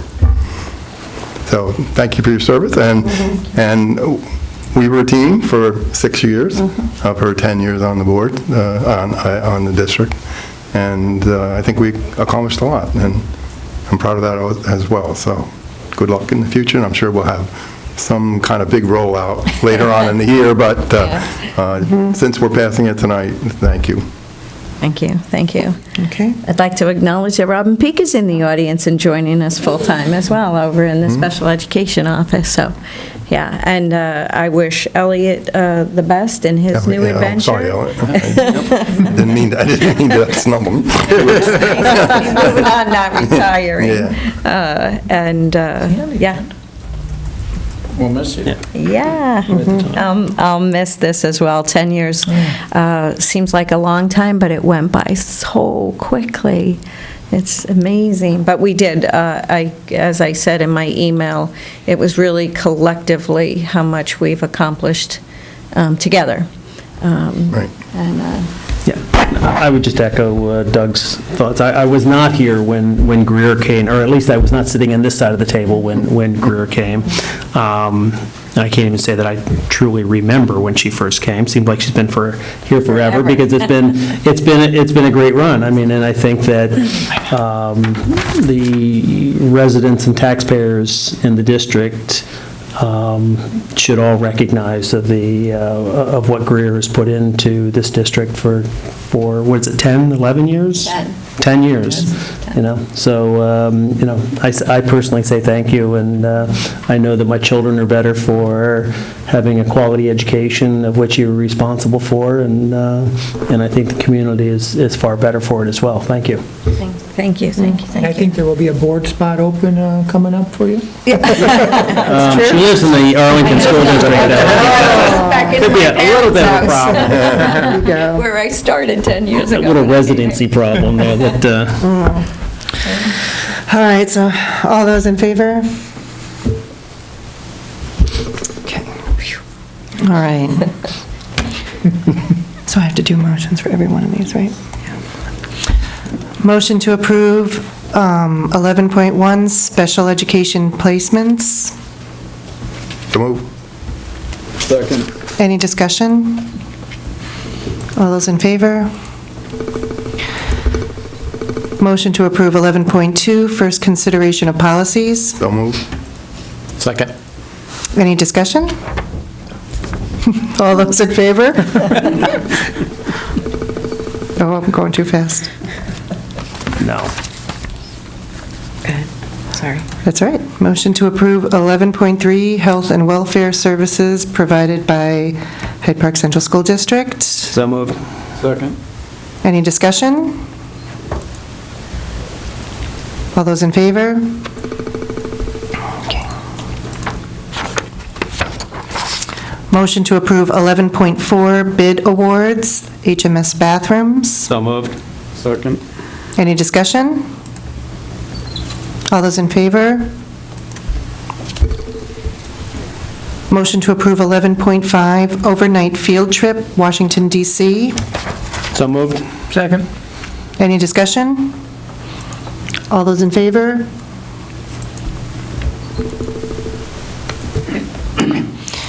Motion to approve 11.6 overnight field trip, Yes Conference. So moved. Second. Any discussion? All those in favor?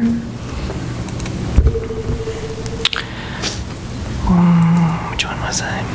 Motion to approve 11.7 overnight field trip, Myrtle Beach softball. So moved. Second. Any discussion? Yes, I have a question. The trip states that parents are driving their children. Are we assured that each child is transported by their own parent? Because that's the rules. Right. Do we know that for a fact? Just asking, because we've had problems. We make them sign. Well, we've had problems, you know, in the past, why we made them get buses in the first place, but, okay, if they've signed something and they've claimed they've done... I mean, I just wanted to be once they're out of assured. state, if they start breaking rules, we Okay. But- It is an odd situation. I mean, what caught my attention was the fact that there's only one adult chaperone for 16. Zillion parents. Yes. Yeah. So on the paperwork, it just looks odd. I could never support 16 students going with one adult.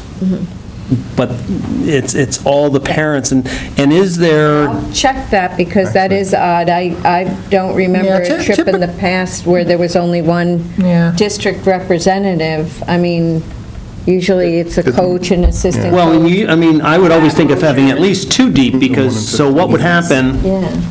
1 in 15 There is is a a standard. ratio, because So 1 in 16 is not that bad. Oh, it's only 15 kids? Yeah, 1 in 15. And it's, there's a ratio for the elementary school and a ratio for the high school. She's the coach. Right.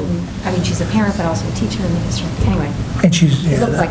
But up here, it says number of adult chaperones, 1. I can double check that. Yeah. There should be more than one I know that there's a whole bunch of parents there, No, right, but there should be more than one identified, I think. Let me double check that. I mean, let's face it, if they're playing, if they're playing a sport and someone gets hurt and they have to go to the hospital. Or God forbid something happens to that one chaperone. Right, or that one Who chaperone. has the roster and Yeah. Let me so- check on that. Right. Just. You want to hold it, or? Coach, too. So there must be more than one number of chaperones, so. When I did it, there used to be, parents had to take a chaperone When is the class trip? to become chaperone. So I'm surprised that is one. That might be a typo. I don't know. And I guess the other question is there a workaround with the, so the issue of transportation? Technically, does this field trip originate in South Carolina? From a legal standpoint, and it might be something to talk to the attorney about. This is one way that I've seen it happen before, where when transportation isn't part of the trip, that everyone acknowledges that the field trip really starts in South Carolina, and that and the individuals are responsible for getting there. Because then the liability of the district starts in South Carolina, not in the travel down. And that may be just a matter of getting the paperwork. What's the date on this? Since it's in March, I would recommend that we table this one. Okay. Until we find out more information. I'm not saying Unless that there's you a can't- need for reservations or some other. Oh, Well, I can guarantee you they probably already Already have. made. Okay. All right. Okay, so we'll table it to next meeting? Is that enough time to get the answers? Are we I'm sure meeting there next is. week? I'm sure that's enough time to get information. It's 2 weeks. Okay. It's more like 3. It's So you 3 need a- weeks. You need a motion. It's February I need a 13th is the motion? next meeting, right? Okay, so may I have a motion to postpone? To table this until our next board meeting on February 13th. February 13th? So moved. Second. Any discussion? All those in favor? Mm-hmm. All right. Motion to approve 11.9, no, I missed one, excuse me. 11.8. Motion to approve 11.8, establish the Janice A. Holloway Scholarship for the most passionate band student. So moved. Second. Any discussion? All those in favor? Motion to approve 11.9, Teresa Dowdy, I don't know what this means, PD for professional development. Professional Okay. development. Teacher Training Day. Teacher Training Day, thank you. And March 13th? No, that can't be right. What is 3/13? That's, it should say 3/13/20. Oh, thank you. That's just a typo. Sorry. They're just getting around to reimbursing me. Okay. All right, did I get a motion? So moved. I'll do second then. Okay, any discussion? So I have a quick question. So this is, I can understand this is for Teacher Training Day, and it says that for a minimum sum of $2,000. Is it in fact $2,000 for the day, or is it? Yeah, and it includes all expenses, so that's how we've been doing it for now, so we're not going to be billed later. Okay, so it's all inclusive $2,000? Yeah, I mean, that's how I'm doing it now Okay. for all of them, because you can't, the contract only says how much, we're only able to pay what the contract says. Right. Okay. Okay, all those in favor? Motion to approve 11.10, vendor, Donna Ritter. So moved. Second. Any discussion? All those in favor? Motion to approve 11.11, So moved. CIA short-term rental for basketball. So, Second?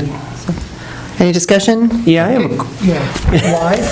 It's interesting, because this is the right night. It's because the AP exams are in the gym that week, and so they can't practice. Here we are talking about AP. This is Yeah. kind of I think it was the region. amusing. Yeah, regions.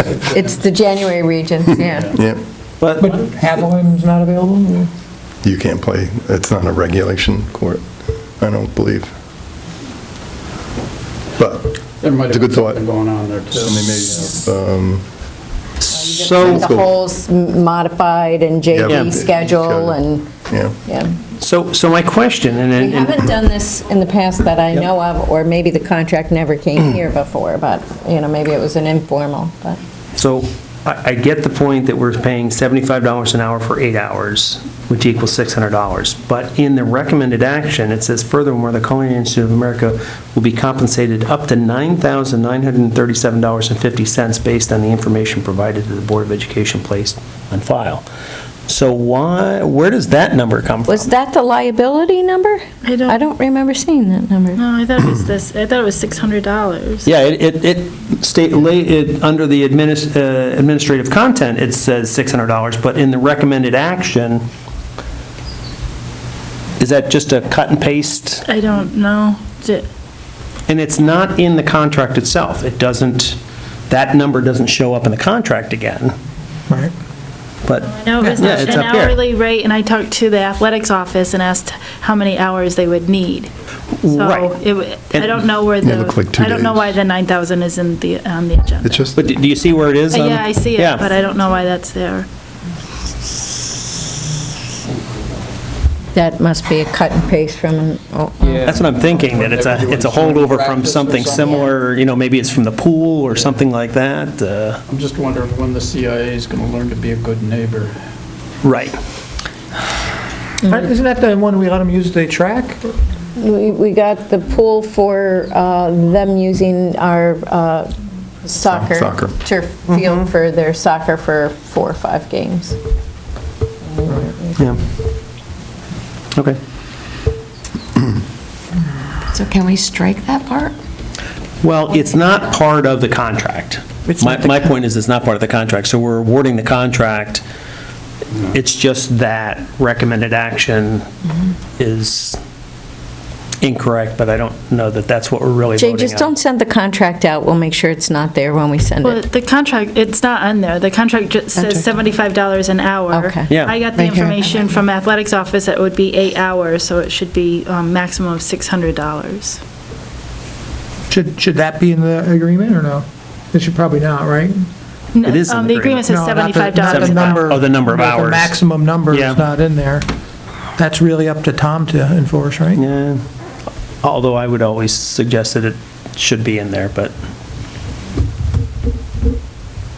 Well, we can modify can you? it already happened. The dates are right. Done. yeah. So I'm willing to go ahead and, I'd say, We'll just move forward with little it, more but just scrutiny next maybe a time. little understanding as to where that, and hopefully it's just a clerical error. Any more discussion? All those in favor? Okay. So I don't need another motion, do I? To go into public? Yeah. I do.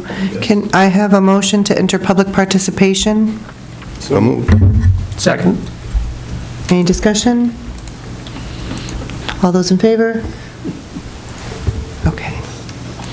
Would anybody like to address the board? Up again? 3 minutes. Thank you.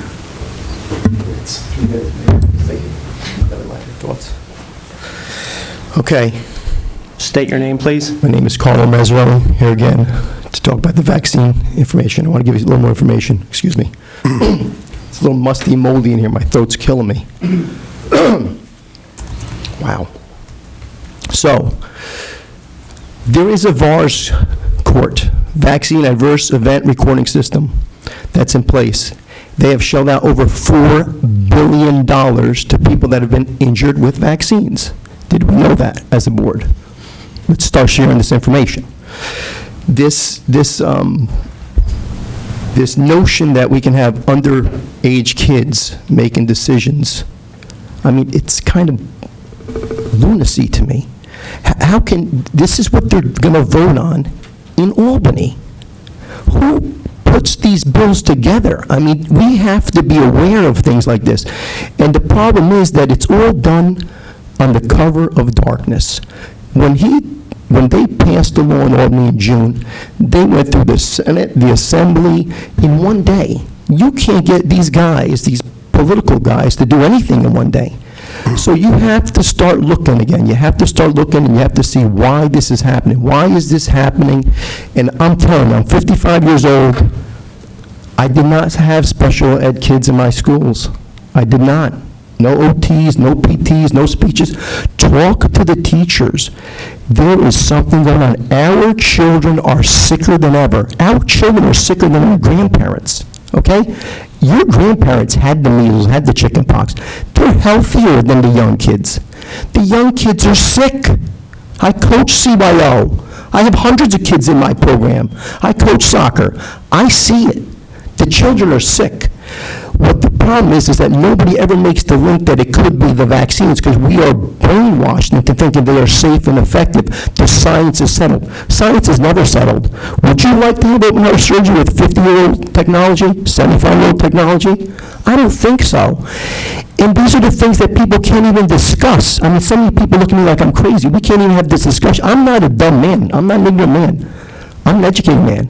And what I have on my side is the truth. When I pull out a vaccine insert and they have 75 adverse reactions, and I have the ability to report this adverse reaction to, number one, the serial felons that are the drug companies, that's what they want me to do, or VARs. How am I going to know what an adverse reaction is if when I go to my pediatrician, he doesn't give me every single insert for every single vaccine? How am I going to know? How am I going to know these 65 potential things? When you start looking, you're going to be scared. Trust me, you're going to be scared, and you're going to know that you're deceived. You can shake your head all you want. I'm telling you right now, it is pure deception, at the very least. Pure deception. Thank you.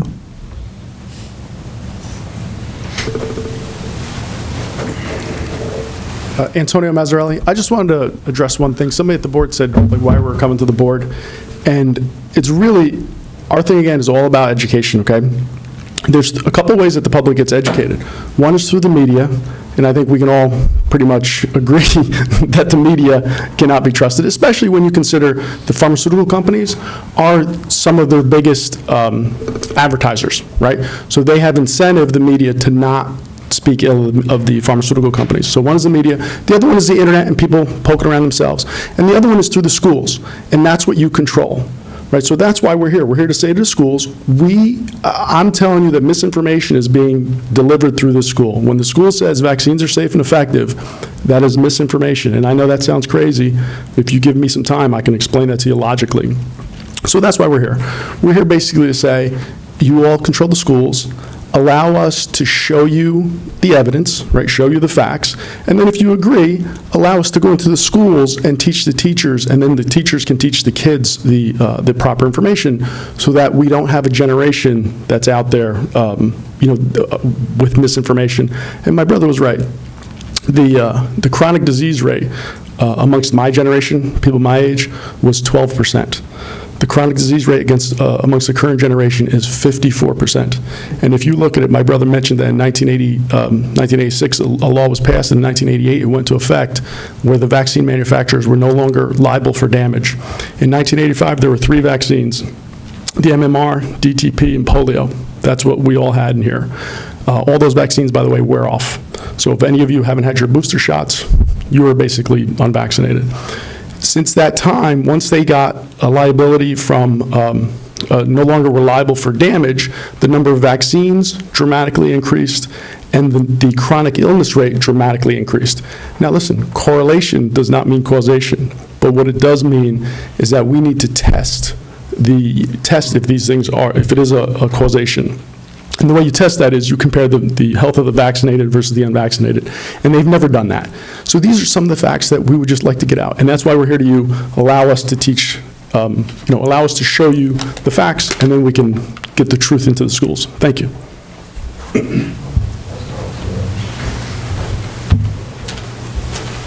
Giovanni Mazzarelli, once again. I just come, again, there's a ton of information. We shared a little bit of it, just the tip of the iceberg. But the biggest ask for me is, the school board has a lot to do with what's going on in education with the kids, and it's for these kids, right? There's kids that got kicked out of school. I think your job, your obligation, you're volunteers, you're for the kids. I see it. When you're talking about these different topics, you're trying to find out what's the best for the kids, what's the best for the kids.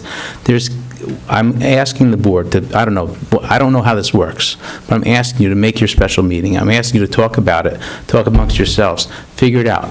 The information is out there. It's a lot harder to get. I will gladly give it to you. Spend my time. Fact check me. Vet my information. But we need to do something for the kids. I'm asking you to do something for the kids. I don't know what it takes to get on the agenda. I don't know what it takes for you guys to get in a room and talk about this, but there's literally kids. I'm not sure how many kids got kicked out of your district, but there's kids that get kicked out of the district.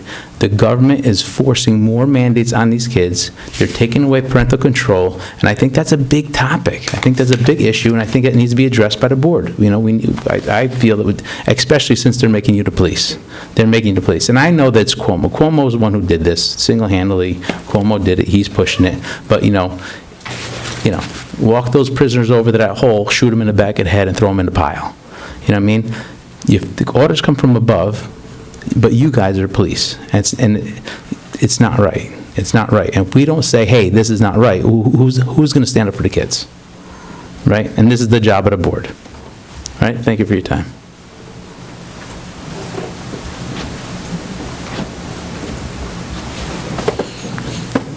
Would anybody else like to address the board? Do I need a motion to close this? Okay.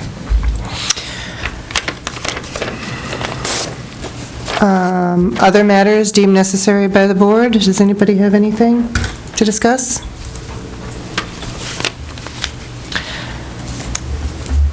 Okay, then I guess I need a motion to adjourn. So moved. Second. Any discussion? All those in favor? Okay. Adjourned. 10:06.